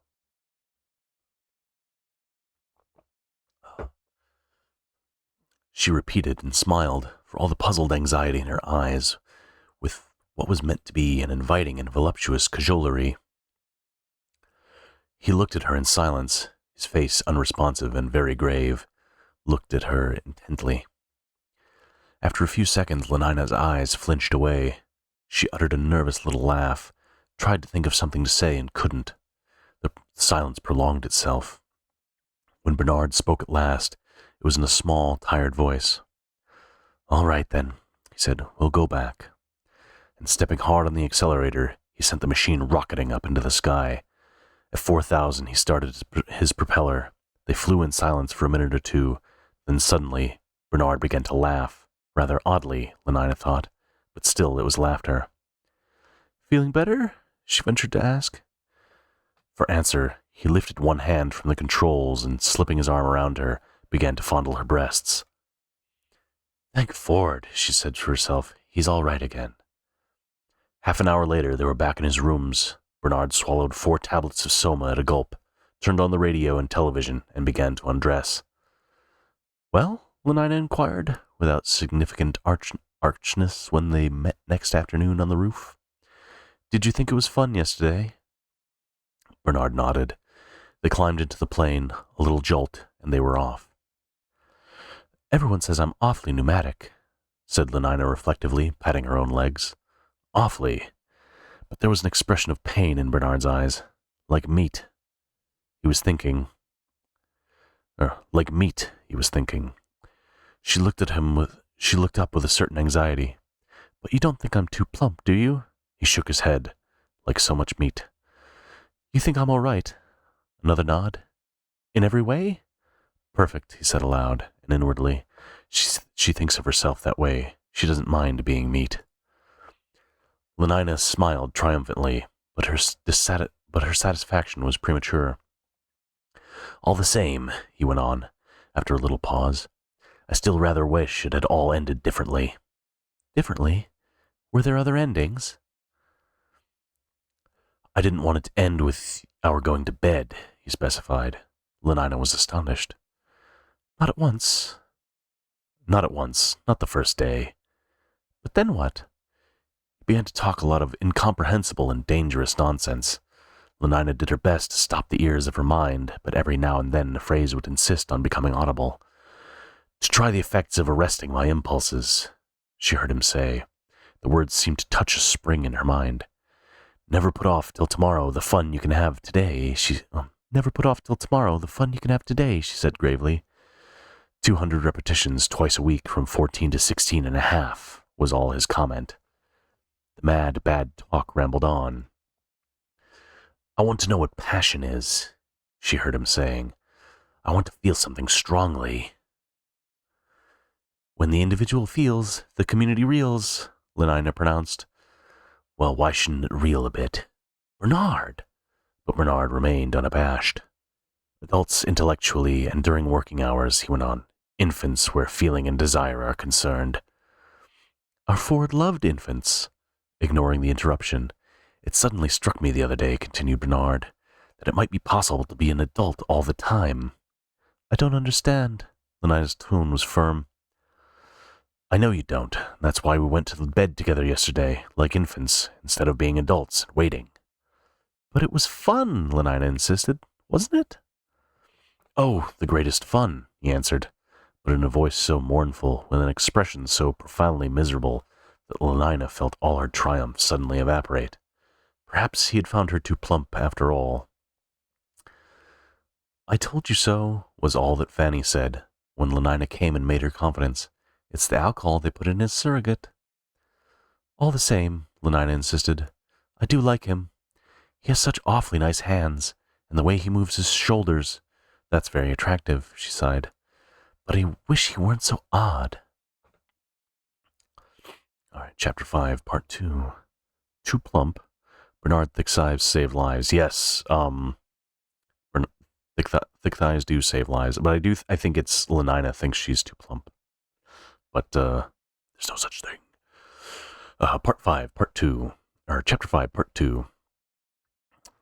Halting for a moment outside the door of the director's room, Bernard drew a deep breath and squared his shoulders, bracing himself to meet the dislike and disapproval which he was certain of finding within. He knocked and entered. A permit for you to initial, Director, he said as airily as possible, and laid the paper on the writing table. The director glanced at him sourly, but the stamp of the World Controller's office was at the head of the paper, and the signature of Mustafa Mond, bold in black, across the bottom. Everything was perfectly in order. The director had no choice. He penciled his initials, 2 small pale letters, abject at the feet of Mustafa Mond, and was about to return the paper without a word of comment or genial Ford speed, when his eye was caught by something written in the body of the permit.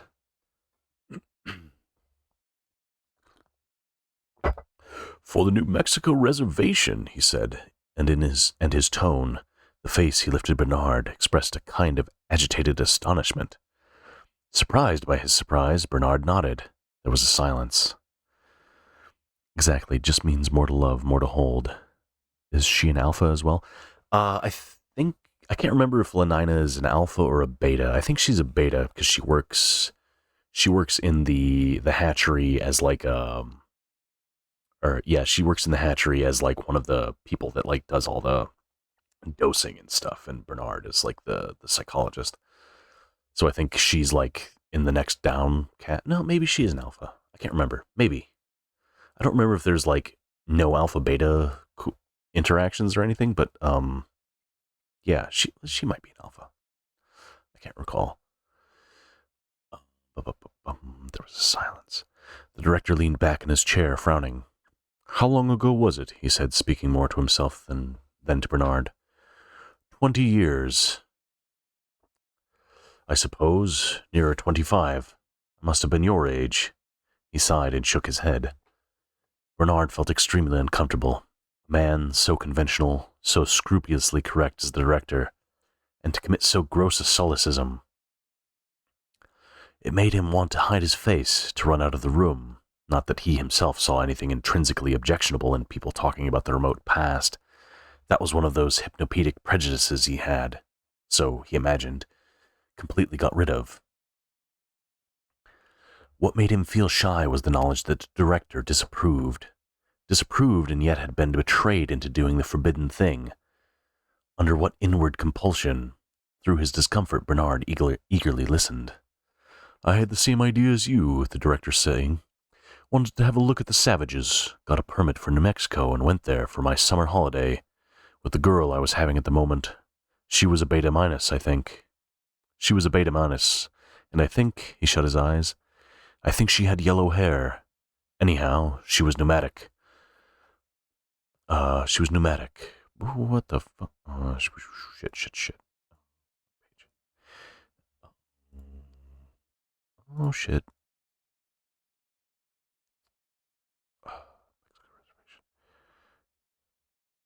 Correct as the director. Where the hell? Okay.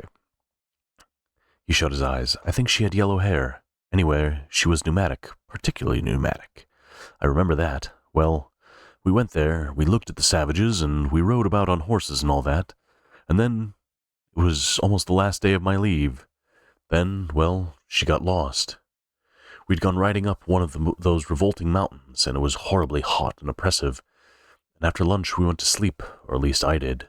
She must have gone for a walk alone. At any rate, when I woke up, she wasn't there, and the most frightful thunderstorm I'd ever seen was just bursting on us. And it poured and it roared and flashed, and the horses broke loose and ran away, and I fell down, trying to catch them, and I hurt my knee, so that I could hardly walk. Still, I searched and I shouted and I searched, but there was no sign of her. Then I thought she must have gone back to the rest house by herself. so I crawled down into the valley, and by the way we had come. My knee was agonizingly painful, and I'd lost my soma. It took me hours. I didn't get back to the rest house till after midnight, and she wasn't there. She wasn't there, the director repeated. There was a silence. Well, he assumed at last, the next day there was a search, but we couldn't find her. She must have fallen into a gully somewhere, or been eaten by a mountain lion. Lord knows. Anyhow, it was horrible. It upset me very much at the time. More than it ought to have done, I dare say, because after all, it's the sort of accident that might have happened to anyone, and of course, the social body persists, although the component cells may change. But his sleep-taught consolation did not seem to be very effective, shaking his head. I actually dream about it sometimes, the director went on in a low voice. Dream of being woken up by that peal of thunder and finding her gone. Dream of searching and searching for her under the trees. He lapsed into the silence of reminiscence. You must have had a terrible shock, said Bernard, almost enviously. At the sound of his voice, the director started into a guilty realization of where he was, shot a glance at Bernard, and averting his eyes, blushed darkly. Looked at him again with sudden suspicion and angrily on his dignity. Don't imagine, he said, that I'd had any indecorous relation with the girl. Nothing emotional, nothing long drawn. It was all perfectly healthy and normal. He handed Bernard the permit. I really don't know why I bored you with this trivial anecdote. Furious with himself for having given away a discreditable secret, he vented his rage on Bernard. The look in his eyes was now frankly malignant. And I should like to take this opportunity, Mr. Marks, he went on, of saying that I'm not at all pleased with the reports I receive of your behavior outside working hours. You may say that this is not my business, but it is. I have the good name of the center to think of. My workers must be above suspicion, particularly those of the highest castes. Alphas are so conditioned that they do not have to be infantile in their emotional behavior, but that is all the more reason for their making a special effort to conform. It is their duty to be infantile, even against their inclination. And so, Mr. Marks, I give you fair warning. The director's voice vibrated with an indignation that had now become wholly righteous and impersonal, was the expression of the disapproval of society itself. If ever I hear again of any lapse from a proper standard of infantile decorum, I shall ask for your transference to a sub-center, preferably to Iceland. Good morning. And swiveling round in his chair, he picked up his pen and began to write. I'm sorry, am I reading these redeems correctly? Are you reading the stretch redeem by chance? Also, I did make them sussy because most of my listeners and friends on Twitch are a bunch of sussy bakas, so there's that. And swiveling round in his chair, he picked up his pen and began to write. That'll teach him, he said to himself, but he was mistaken, for Bernard left the room with a swagger, exulting, as he banged the door behind him, in the thought that he stood alone and battled against the order of things, elated by the intoxicating consciousness of his individual significance and importance. Oh, sussy never. Thanks for the stretch, Stephanie.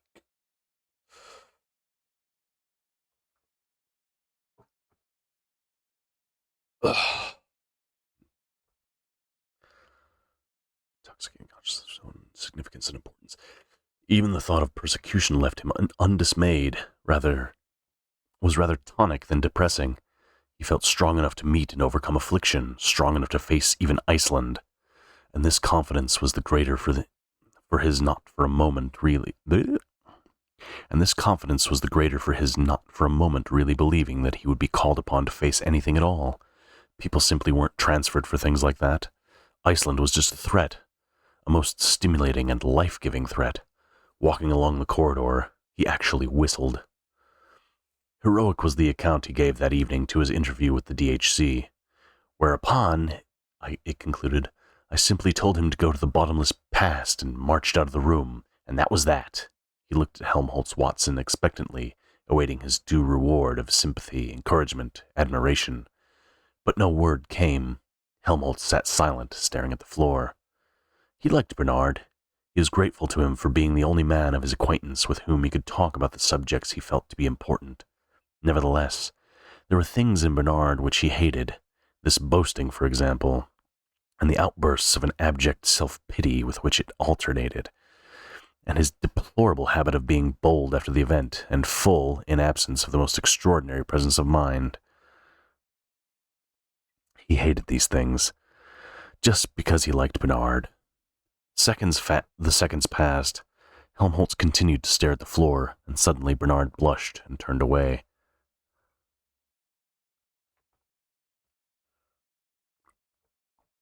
Chapter 5, Part 3, I think? Yeah, Part 3. The journey was quite uneventful. The Blue Pacific rocket was 2.5 minutes early at New Orleans. Lost 4 minutes in a tornado over Texas, but flew into a favorable air current at longitude 95 west, and was able to land in Santa Fe less than 40 seconds behind schedule time. 40 seconds on a 6.5-hour flight. Not so bad, Lenina conceded. They slept that night at Santa Fe. The hotel was excellent. Incomparably better, for example, than that horrible Aurora Bora palace in which Lenina had suffered so much the previous summer. Liquid air, television, vibrovacuum massage, radio, boiling caffeine solution, hot contraceptives, and 8 different kinds of scent were laid on in every bedroom. The synthetic music plant was working as they entered the hall, and left nothing to be desired. A notice in the lift announced that there were 60 escalator squash racket courts in the hotel, and that obstacle and electromagnetic golf could both be played in the park. "But it sounds simply too lovely," cried Lenina. "I almost wish we could stay here. 60 escalator squash courts." "There won't be any in the reservation," Bernard warned her. "And no scent, no television, no hot water even. If you feel you can't stand it, stay here till I come back." Lenina was quite offended. "Oh, of course I can stand it. I only said it was lovely here because progress is lovely, isn't it?" 500 repetitions once a week from 13 to 17, said Bernard wearily, as though to himself. "What did you say?" "I said that progress was lovely. That's why you mustn't come to the reservation unless you really want to." "But I do want to." "Very well, then," said Bernard, and it was almost a threat.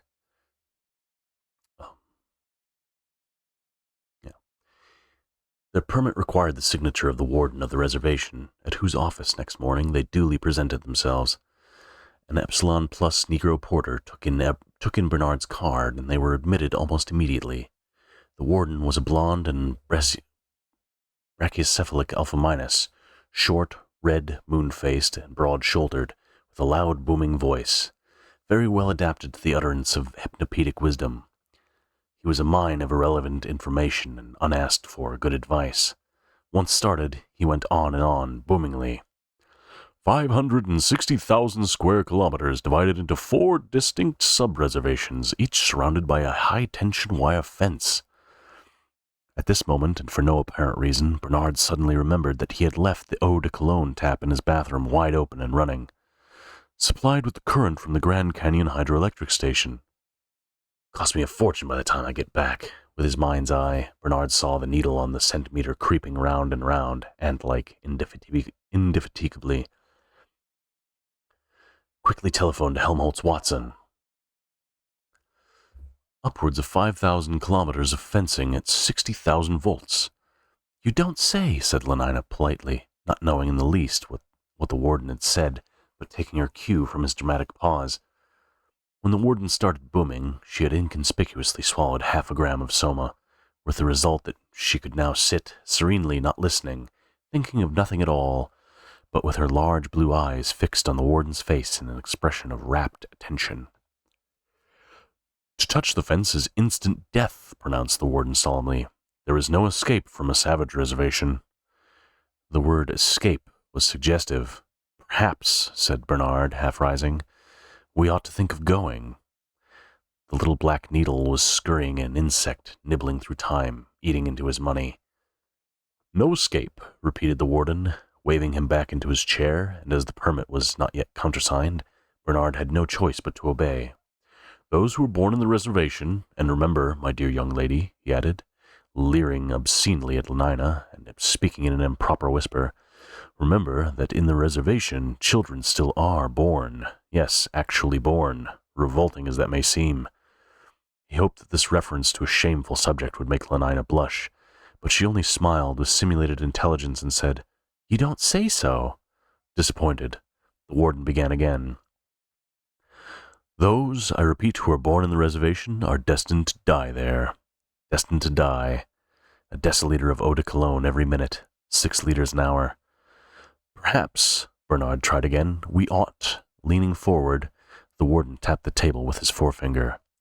You ask me how many people live in the reservation, and I reply, triumphantly, I reply that we do not know, we can only guess.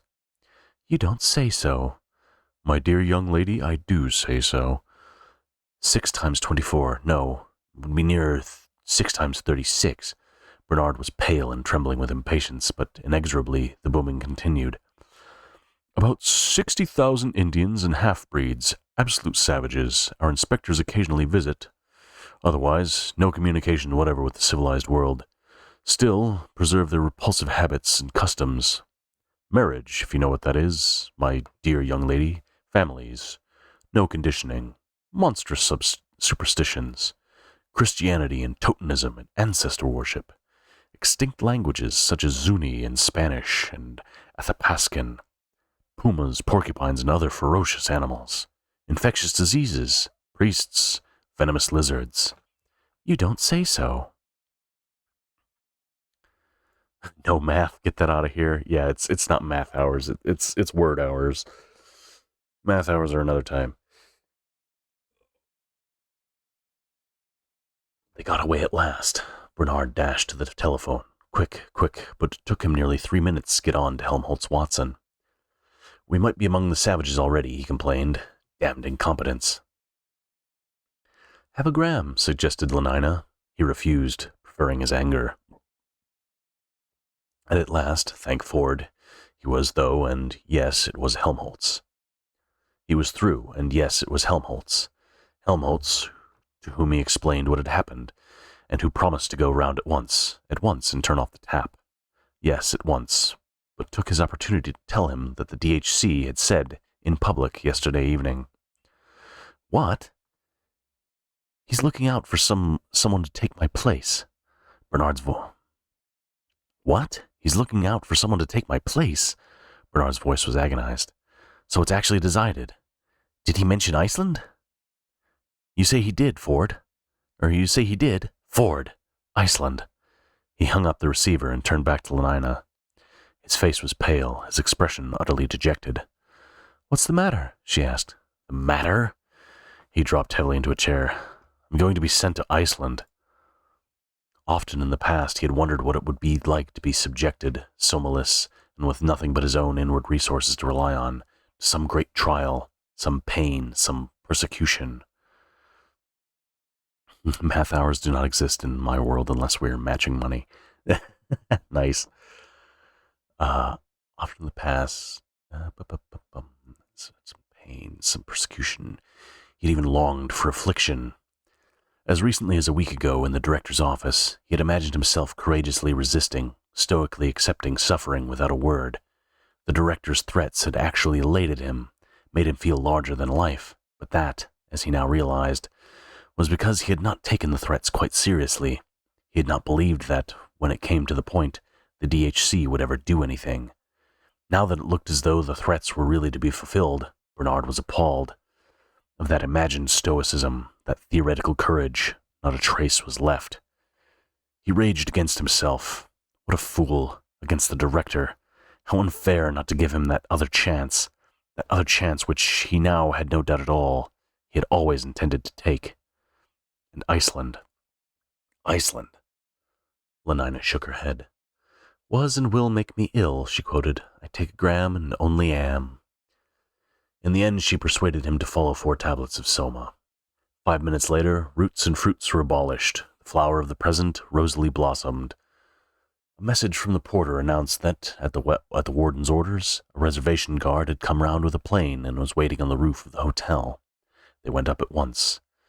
An octoroon in gamma green uniforms saluted and proceeded to recite the morning's program. A bird's eye view of 10 or a dozen of the principal pueblos when the landing for lunch in the a bird's eye view of 10 or a dozen of the principal pueblos when a landing for lunch in the valley of Malpais. The rest house was comfortable there, and up at the pueblo the savages would probably be celebrating their summer festival. It would be the best place to spend the night. They took their seats in the plane and set off. 10 minutes later, they were crossing the frontier that separated civilization from savagery. Uphill and downhill, across the deserts of salt or sand, through forests, into the violet depth of canyons, over crag and peak and table-topped mesa, the fence marched on, irresistibly the straight line, the geometric symbol of triumphant human purpose, and at its foot, here and there, a mosaic of white bones. A still unrotted carcass dark on the tawny ground marked the place where deer or steer, puma or porcupine, or coyote or the greedy turkey buzzards, drawn down by the whiff of carrion and fulminated as though by a poetic justice, had come too close to the destroying wires. "They never learn," said the green-uniformed pilot, pointed down at the skeletons on the ground below them.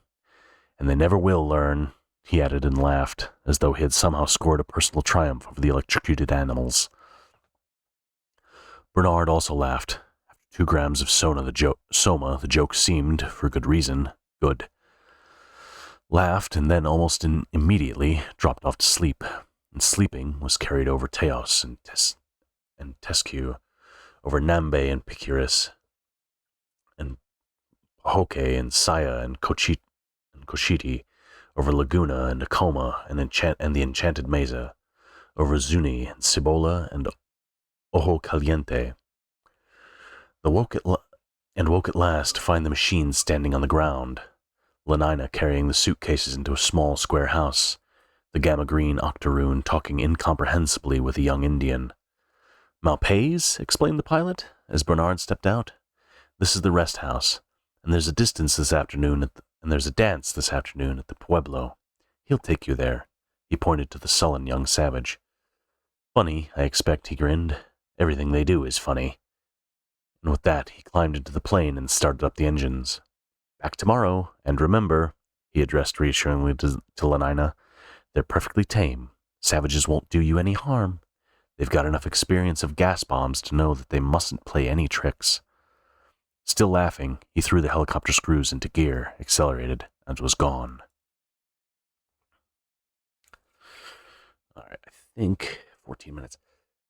I think we're going to finish on this chapter 7. And if I hit the ad, I'll probably still finish up, but I don't think I'm going to go on and play a game after this. I am getting a little dry in the eyes and throat, so I don't know if I can really look at the screen or this lamp much longer.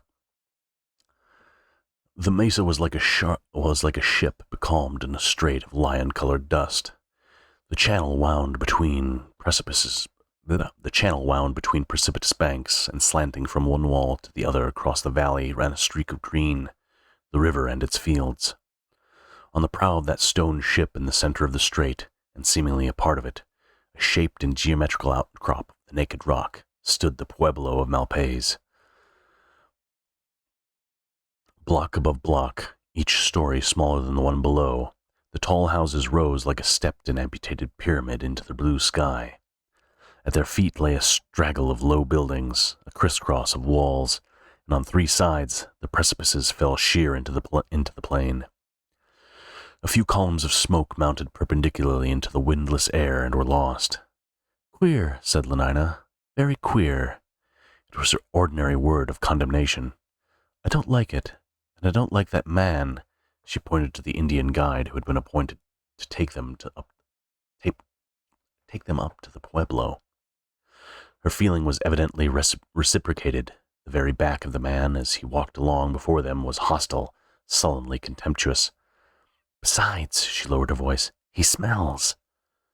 Bernard did not attempt to deny it. They walked on. Suddenly, it was as though the whole air had come alive and were pulsing with the indefatigable movement of blood. Up there, in Malpais, the drums were being beaten. Their feet fell in with the rhythm of that mysterious heart. They quickened their pace. Their path led them to the foot of the precipice. The sides of the great mesa ship towered over them, 300 feet to the gunwale. "I wish we could have brought the plane," said Lenina. Looking up resentfully at the blank, impending rock face. "I hate walking, and you feel so small when you're on the ground at the bottom of a hill." They walked along for some way in the shadow of the mesa, rounded a projection, and there, in a water-worn ravine, was the way up, the companion ladder. They climbed it. It was a very steep path that zigzagged from side to side of the gully. Sometimes the pulsing of the drums was all but inaudible. At others, they seemed to be beating only just round the corner. When they were halfway up, an eagle flew past so close to them that the wind of his wings blew chill in their faces. Excuse me.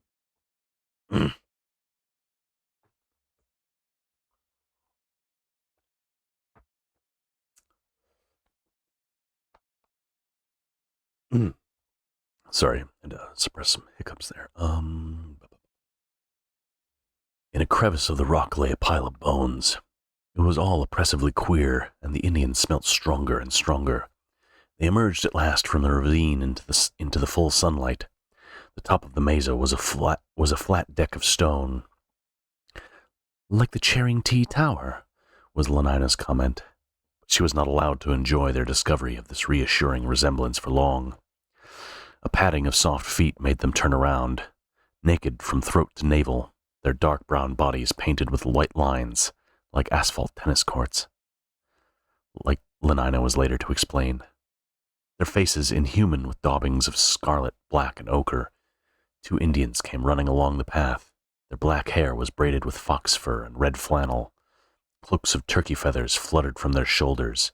Huge feather diadems exploded gaudily round their heads. With every step they took came the clink and rattle of their silver bracelets, their heavy necklaces of bone and turquoise beads. They came on without a word, running quietly in their deerskin moccasins. One of them was holding a feather brush. The other carried in either hand what looked at a distance like 3 or 4 pieces of thick rope. One of the ropes writhed uneasily, and suddenly Lenina saw that they were snakes. The men came nearer and nearer. Their dark eyes looked at her, but without giving any sign of recognition. Any smallest sign that they had seen her were aware of their existence. The writhing snake hung limp again with the rest. The men passed. "I don't like it," said Lenina. "I don't like it." She liked even less what awaited her at the entrance to the pueblo, where their guide had left them while he went inside for instructions. The dirt, to start with, the piles of rubbish, the dust, the dogs, the flies. Her face wrinkled up into a grimace of disgust. She held her handkerchief to her nose. "How can they live like this?" she broke out in a voice of indignant incredulity. It wasn't possible. Bernard shrugged his shoulders philosophically. "Anyhow," he said, "they've been doing it for the last 5,000 or 6,000 years, so I suppose they must be used to it by now." "But cleanliness is next to fordliness," she insisted. "Yes, and civilization is sterilization," Bernard went on, concluding on a tone of irony the second hypnopaetic lesson in elementary hygiene. "But these people have never heard of our Ford, and they aren't civilized, so there's no point in—" "Oh!" She gripped his arm. "Look!" An almost naked Indian was very slowly climbing down the ladder from the first-floor terrace of a neighboring house, rung after rung, with the tremulous caution of extreme old age. His face was profoundly wrinkled and black, like a mask of obsidian.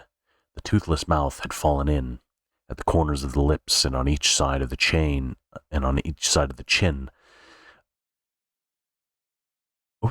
I've been enjoying you listening to you read, but won't stop whenever you need to. You can't stream if you can't see the words, lol.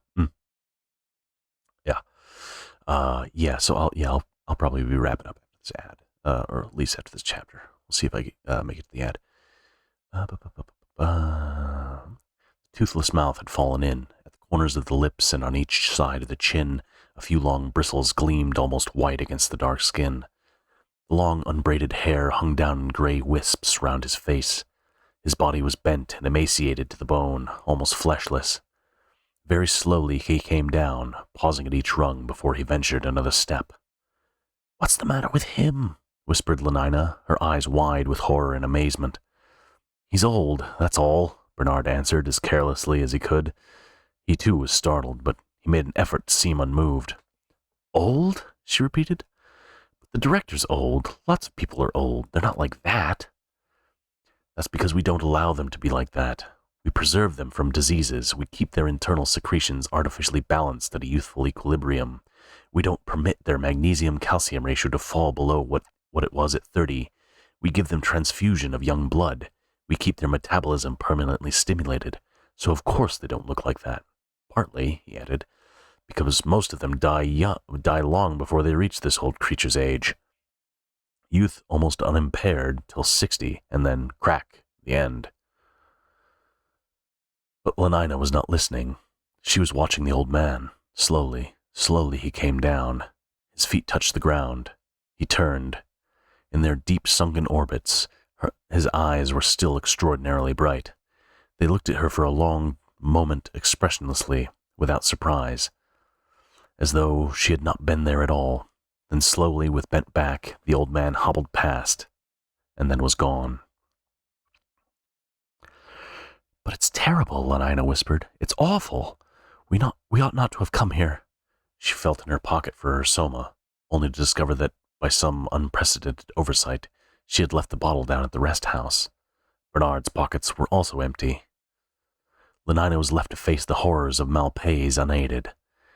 They came crowding in on her thick and fast. The spectacle of two young women giving breast to their babies made her blush and turn away her face. She had never seen anything so indecent in her life. And what made it worse was that, instead of tactfully ignoring her, Bernard proceeded to make open comments. I'm gonna go ahead and use my snoozes for the rest of this. She had never seen anything so indecent in her life, and what made it worse was that instead of tactfully ignoring it, Bernard proceeded to make open comments on this revoltingly viviparous scene. Ashamed now that the effects of the soma had worn off, of the weakness he had displayed that morning in the hotel, he went out of his way to show himself strong and unorthodox. "What a wonderfully intimate relationship," he said, deliberately outrageous. "And what an intensity of feeling it must generate. I often think one may have missed something in not having a mother, and perhaps you've missed something in not being a mother, Lenina. Imagine yourself sitting there with a little baby of your own." "Bernard, how can you?" The passivage old woman with ophthalmia and a disease of the skin distracted her from her indignation. "Let's go away," she begged. "I don't like it."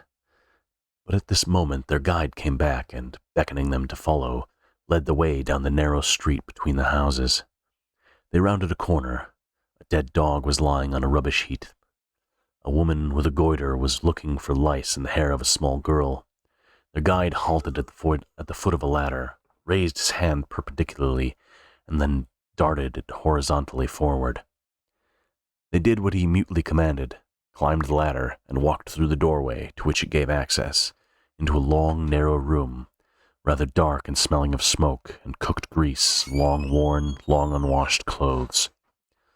At the further end of the room was another doorway, through which came a shaft of sunlight and the noise, very loud and close, of the drums.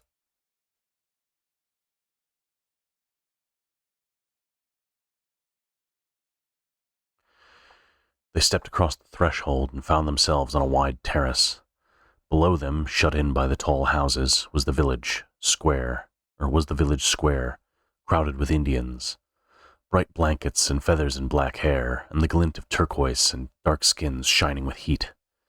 Lenina put her handkerchief to her nose again. In the open space at the center of the square were two circular platforms of masonry and trampled clay. The roofs, it was evident, of underground chambers, for in the center of each platform was an open hatchway, with a ladder emerging from the lower darkness. A sound of subterranean flute playing came up and was almost lost in the steady, remorseless persistence of the drums. Lenina liked the drums.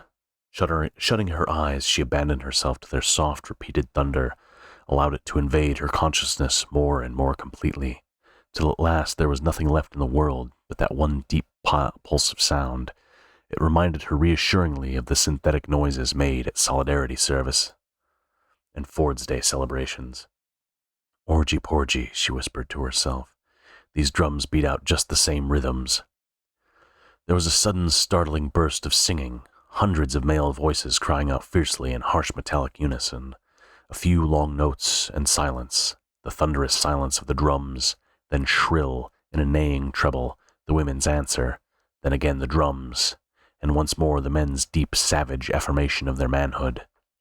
Queer, yes, the place was queer, so was the music, so were the clothes and the goiters and the skin diseases and the old people. But the performance itself, there seemed to be nothing specially queer about that. "It reminds me of a lower caste community sing," she told Bernard. But a little later, it was reminding her a good deal less of that innocuous function, for suddenly there had swarmed up from those round chambers underground a ghastly troop of monsters. Hideously masked or painted out of all semblance of humanity, they had tramped out a strange, limping dance around the square, round and again round, singing as they went, round and round, each time a little faster, and the drums had changed and quickened their rhythm, so that it became like the pulsing of fever in the ears, and the crowd had begun to swing with the dancers, louder and louder. First one woman had shrieked, and then another, as though they were being killed, and then suddenly the leader of the dancers broke out of the line, ran to a big wooden chest which was standing at one end of the square, raised the lid, and pulled out a pair of black snakes. A great yell went up from the crowd, and all the other dancers ran towards him with outstretched hands. He tossed the snakes to the first comers, then dipped back into the chest for more and more, black snakes and brown and mottled. He flung them out, and then the dance began again on a different rhythm. Round and round they went with their snakes, snakily with a soft, undulating movement at the knees. At the knees and hips, round and round, then the leader gave a signal. Round and round, then the leader gave a signal, and one after another, all the snakes were flung down in the middle of the square.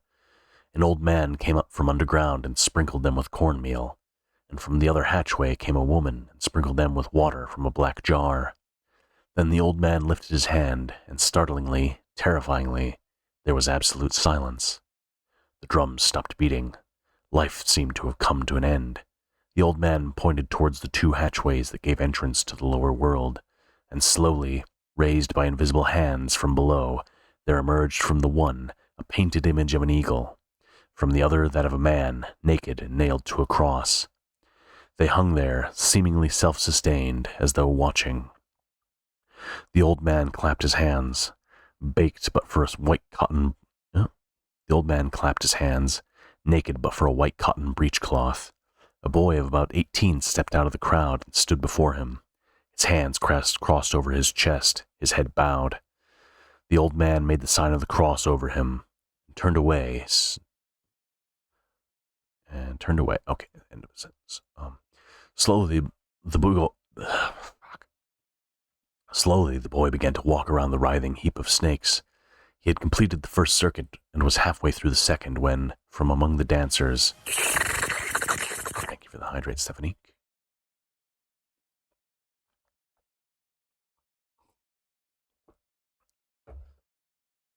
Halfway through the second, from among the dancers, a tall man wearing the mask of a coyote and holding in his hand a whip of plated leather advanced towards him. The boy moved on as though unaware of the other's existence. The coyote man raised his whip. There was a long moment of expectancy, then a swift movement. The whistle of the lash and its loud, flat-sounding impact on the flesh. The boy's body quivered, but he made no sound. He walked on at the same slow, steady pace. The coyote struck him again, and at every blow, at first a gasp, and then a deep groan went up from the crowd. The boy walked. Twice, thrice, 4 times round he went. The blood was streaming. 5 times round, 6 times round. Suddenly, Lenina covered her face with her hands and began to sob. "Oh, stop them," she implored. But the whip fell and fell inexorably. 7 times round. Then, all at once, the boy staggered, and still, without a sound, pitched forward onto his face. Bending over him, the old man touched his back with a long white feather, held it up for a moment, crimson, for the people to see, and then shook it thrice over the snakes. A few drops fell, and suddenly the drums broke out again, into a panic of hurrying noise. There was a great shout. The dancers rushed forward, picked up the snakes, and ran out of the square. Men, women, children, all the crowd ran after them. A minute later, the square was empty. Only the boy remained, prone where he had fallen, quite still. 3 old women came out of one of the houses, and with some difficulty lifted him and carried him in. The eagle and the man on the cross kept guard for a little while over the empty pueblo. Then, as though they had seen enough, sank slowly down through their hatchways, out of sight, into the netherworld. Lenina was still sobbing. "Too awful," she kept repeating, and all Bernard's consolations were in vain. "Too awful. That blood," she shuddered. "Oh, I wish I had my soma." There was the sound of feet in the inner room. Lenina did not move, but sat with her face in her hands, unseeing, apart. Only Bernard turned round. The dress of the young man who now stepped out onto the terrace was Indian, but his plaited hair was straw-colored, his eyes a pale blue, and his skin, a white skin, bronzed.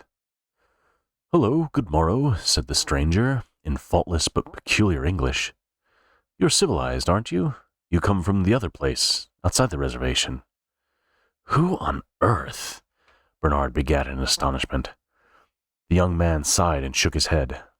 "A most unhappy gentleman," and, pointing to the bloodstains in the center of the square, "Do you see that damned spot?" he asked in a voice that trembled with emotion. "A gram is better than a dam," Lenina said, mechanically from behind her hands. "I wish I had my soma." "I ought to have been there." Snooze again. Oh, shit. "I ought to have been there," the young man went on. "Why wouldn't they let me be the sacrifice? I'd have gone round 10 times, 12, 15. Palautua only got as far as 7. They could have had twice as much blood from me. The multitudinous seas in Carnadine." He flung out his arms in a lavish gesture, then despairingly let them fall again. "But they wouldn't let me. They disliked me for my complexion. It's always been like that. Always." Tears stood in the young man's eyes. He was ashamed and turned away. Astonishment made Lenina forget the deprivation of soma. She uncovered her face, and for the first time she looked at the stranger. "Do you mean to say that you wanted to be hit with that whip?" Still, averted from her, the young man made a sign of affirmation. "For the sake of the pueblo, to make the rain come and the corn grow."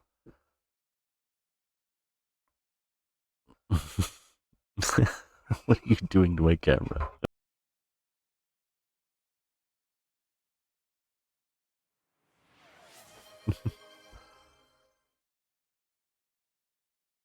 Oh, if you're gonna I'm gonna use it. Good girl, Stephanie?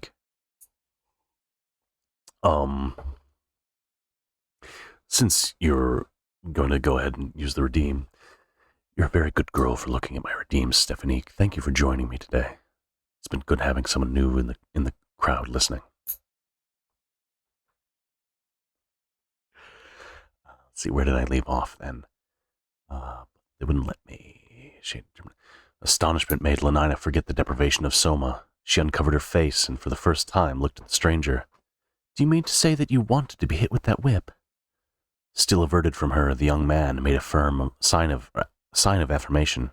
"For the sake of the pueblo, to make the rain come and the corn grow, and to please Pukong and Jesus, and then to show that I can bear pain without crying out, yes." And his voice suddenly took on a new resonance. He turned with a proud squaring of the shoulders, a proud defiant lifting of the chin. "To show that I'm a man, oh." He gave a gasp and was silent, gaping. He had seen for the first time in his life the face of a girl whose cheeks were not the color of a chocolate or dogskin, whose hair was auburn and permanently waved, and whose expression, amazing novelty, was one of benevolent interest. You'll get tired of me real quick, Lol. I don't think so. He gave a gasp and was silent, gaping. He had seen, for the first time in his life, the face of a girl whose cheeks were not the color of chocolate or dogskin, whose hair was auburn and permanently waved, and whose expression, amazing novelty, was of benevolent interest. Lenina was smiling at him. Such a nice-looking boy, she was thinking, and a really beautiful body. The blood rushed up into the young man's face. He dropped his eyes, raised them again for a moment, only to find her still smiling at him, and was so much overcome that he had to turn away and pretend to be looking very hard at something on the other side of the square. Bernard's questions made a diversion. Who? How? When? From where? Keeping his eyes fixed on Bernard's face, for so passionately did he long to see Lenina smiling that he simply dared not to look at her, the young man tried to explain himself. Linda and he, Linda was his mother, the word made Lenina look uncomfortable, were strangers in the reservation. Linda had come from the other place long ago, before he was born, with a man who was his father. Bernard pricked up his ears. She had gone walking alone in those mountains over there to the north, had fallen down a steep place and hurt her head. Go on, sir, said Bernard excitedly. Some hunters from Malpais had found her and brought her to the Pueblo. As for the man who was his father, Linda had never seen him again. His name was Tomakin. Yes, Thomas was the DHC's first name. He must have flown away back to the other place, away without her, a bad, unkind, unnatural man. And so I was born in Malpais, he concluded, in Malpais, and he shook his head. The squalor of that little house on the outskirts of the Pueblo.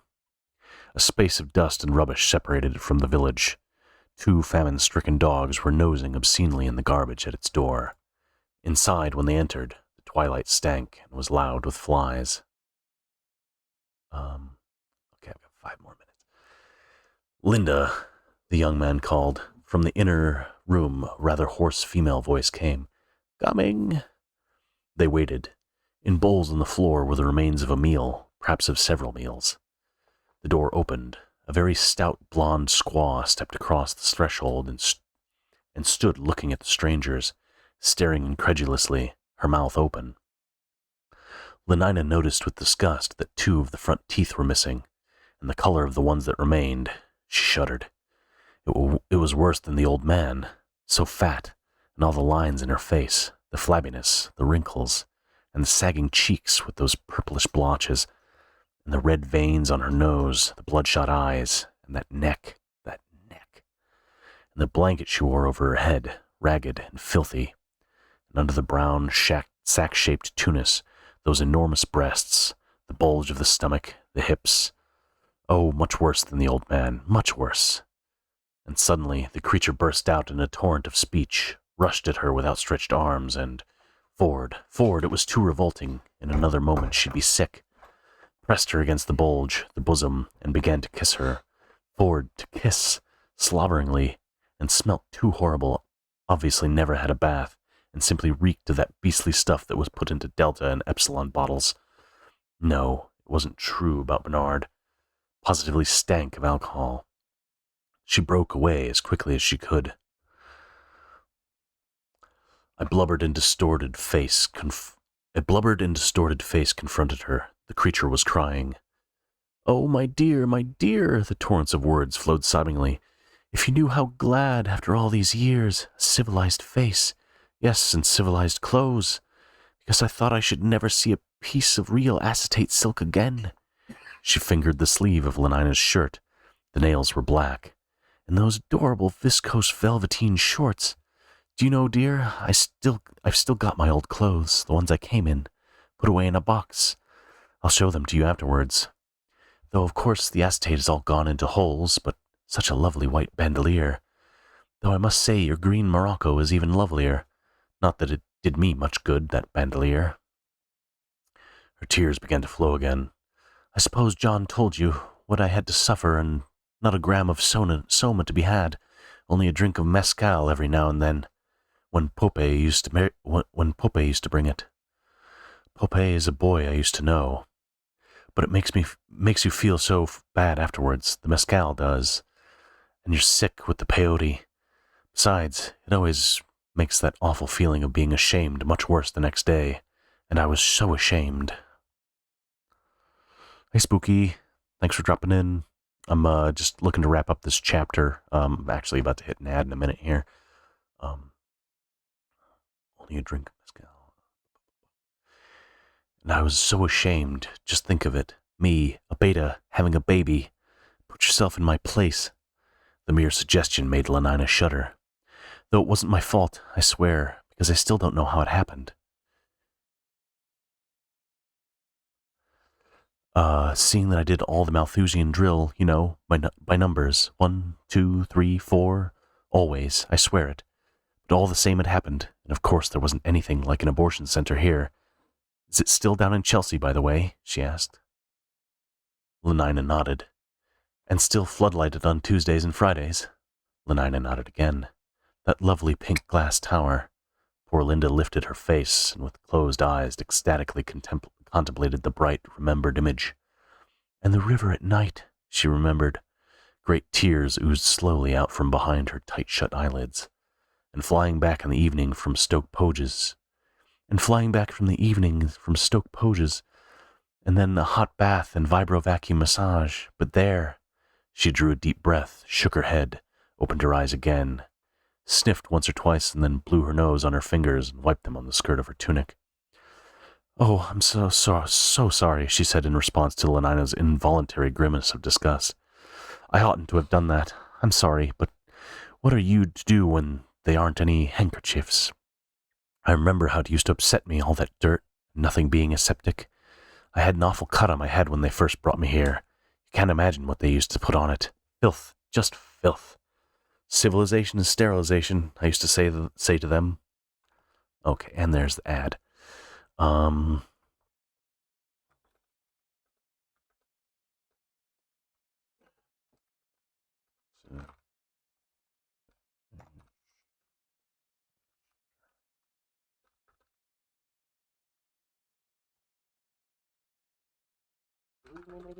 then I'll be back to finish the chapter. Thanks for sticking with me. Raphael.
Mark!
All right, well, I guess if the ad's not actually playing, I thought it was, but yeah, we can get back to it. I can finish out this chapter. Thanks for coming by, Sushi. It's always good to see you. Yeah. I used to say them, and Streptocock G to Banbury T to see a fine bathroom in WC, as though they were children, but of course they didn't understand. How should they? And in the end, I suppose I got used to it. And anyhow, how can you keep things clean when there isn't hot water laid on? And look at these clothes. This beastly wool isn't like acetate. It lasts and lasts, and you're supposed to mend it if it gets torn. But I'm a beta. I worked in the fertilizing room. Nobody ever taught me to do anything like that. It wasn't my business. Besides, it never used to be right to mend clothes. Throw them away when you've got holes in them and buy new. Are you still in an ad, Steffi?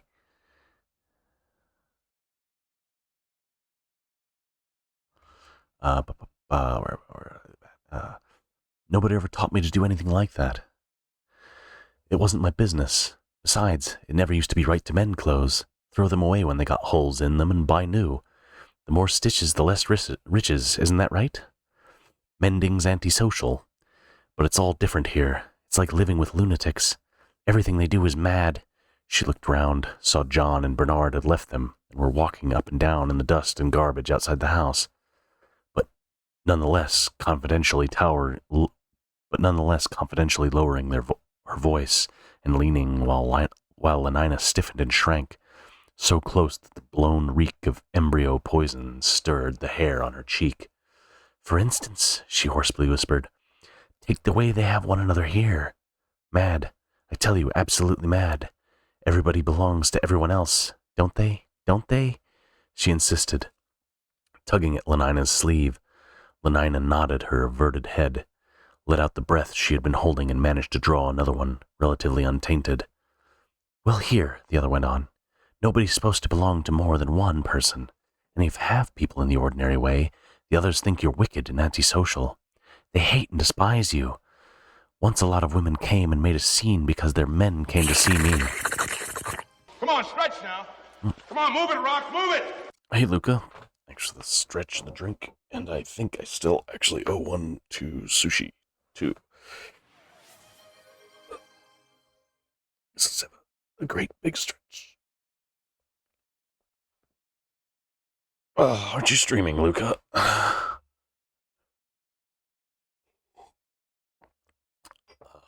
see, where was it? They hate and despise you. Once a lot of women came and made a scene because their men came to see me. Well, why not? And then they rushed at me. No, it was too awful. I can't tell you about it. Linda covered her face with her hands and shuddered. They're so hateful, the women here. Mad and cruel. And of course they don't know anything about Malthusian drill or bottles or decanting or anything of that sort. So they're having children all the time, like dogs. It's too revolting to think that oh, Ford. And yet John was a great comfort to me. I don't know what I should have done without him, even though he did get so upset whenever a man, quite as a tiny boy even, once, but that was when he was bigger, he tried to kill poor Waihusiwa, or was it Pope? Just because I used to have them sometimes, because I never could make him understand that that was what civilized people ought to do. Being mad's infectious, I believe. Anyhow, John seems to have caught it from the Indians, because of course he was with them a lot, even though they always were so beastly to him and wouldn't let him do all the things the other boys did, which was a good thing in a way, because it made it easier for me to condition him a little. Though you've no idea how difficult that is. There's so much one doesn't know. It wasn't my business to know. I mean, when a child asks you how a helicopter works or who made the world, well, what are you to answer? If you're a beta, I've always worked in the fertilizing room, what are you to answer?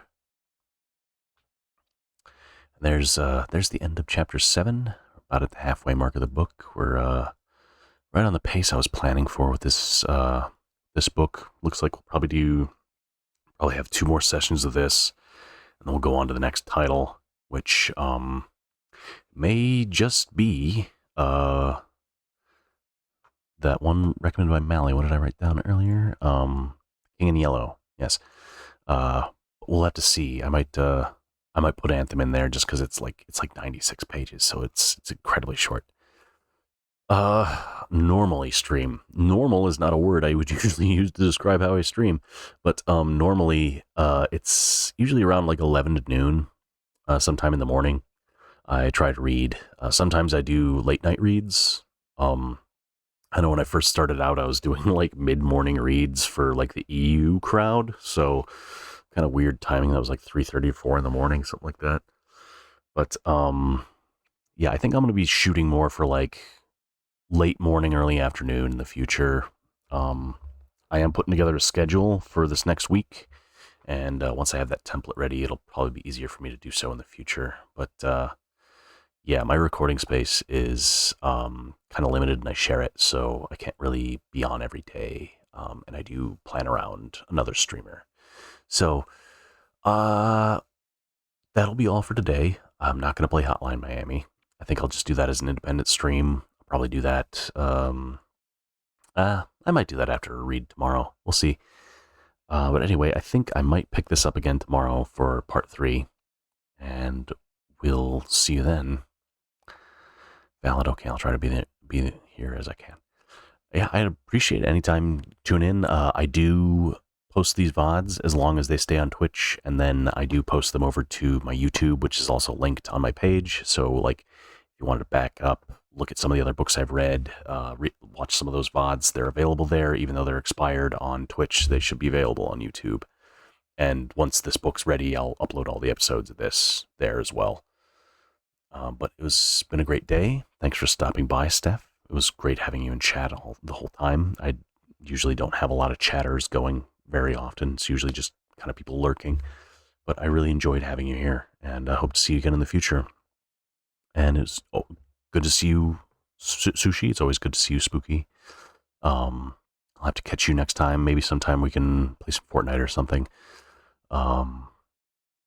But anyway, I think that is going to be it for me today. Thank you for coming. I will see you all later, and let's actually see who's live to raid out. Read another reader. Let's see, is M on? Doesn't look like M is on. Friendship. Looks like a bunch of the group is still playing Lockdown Protocol with Luca. Let's see what is Gitya reading.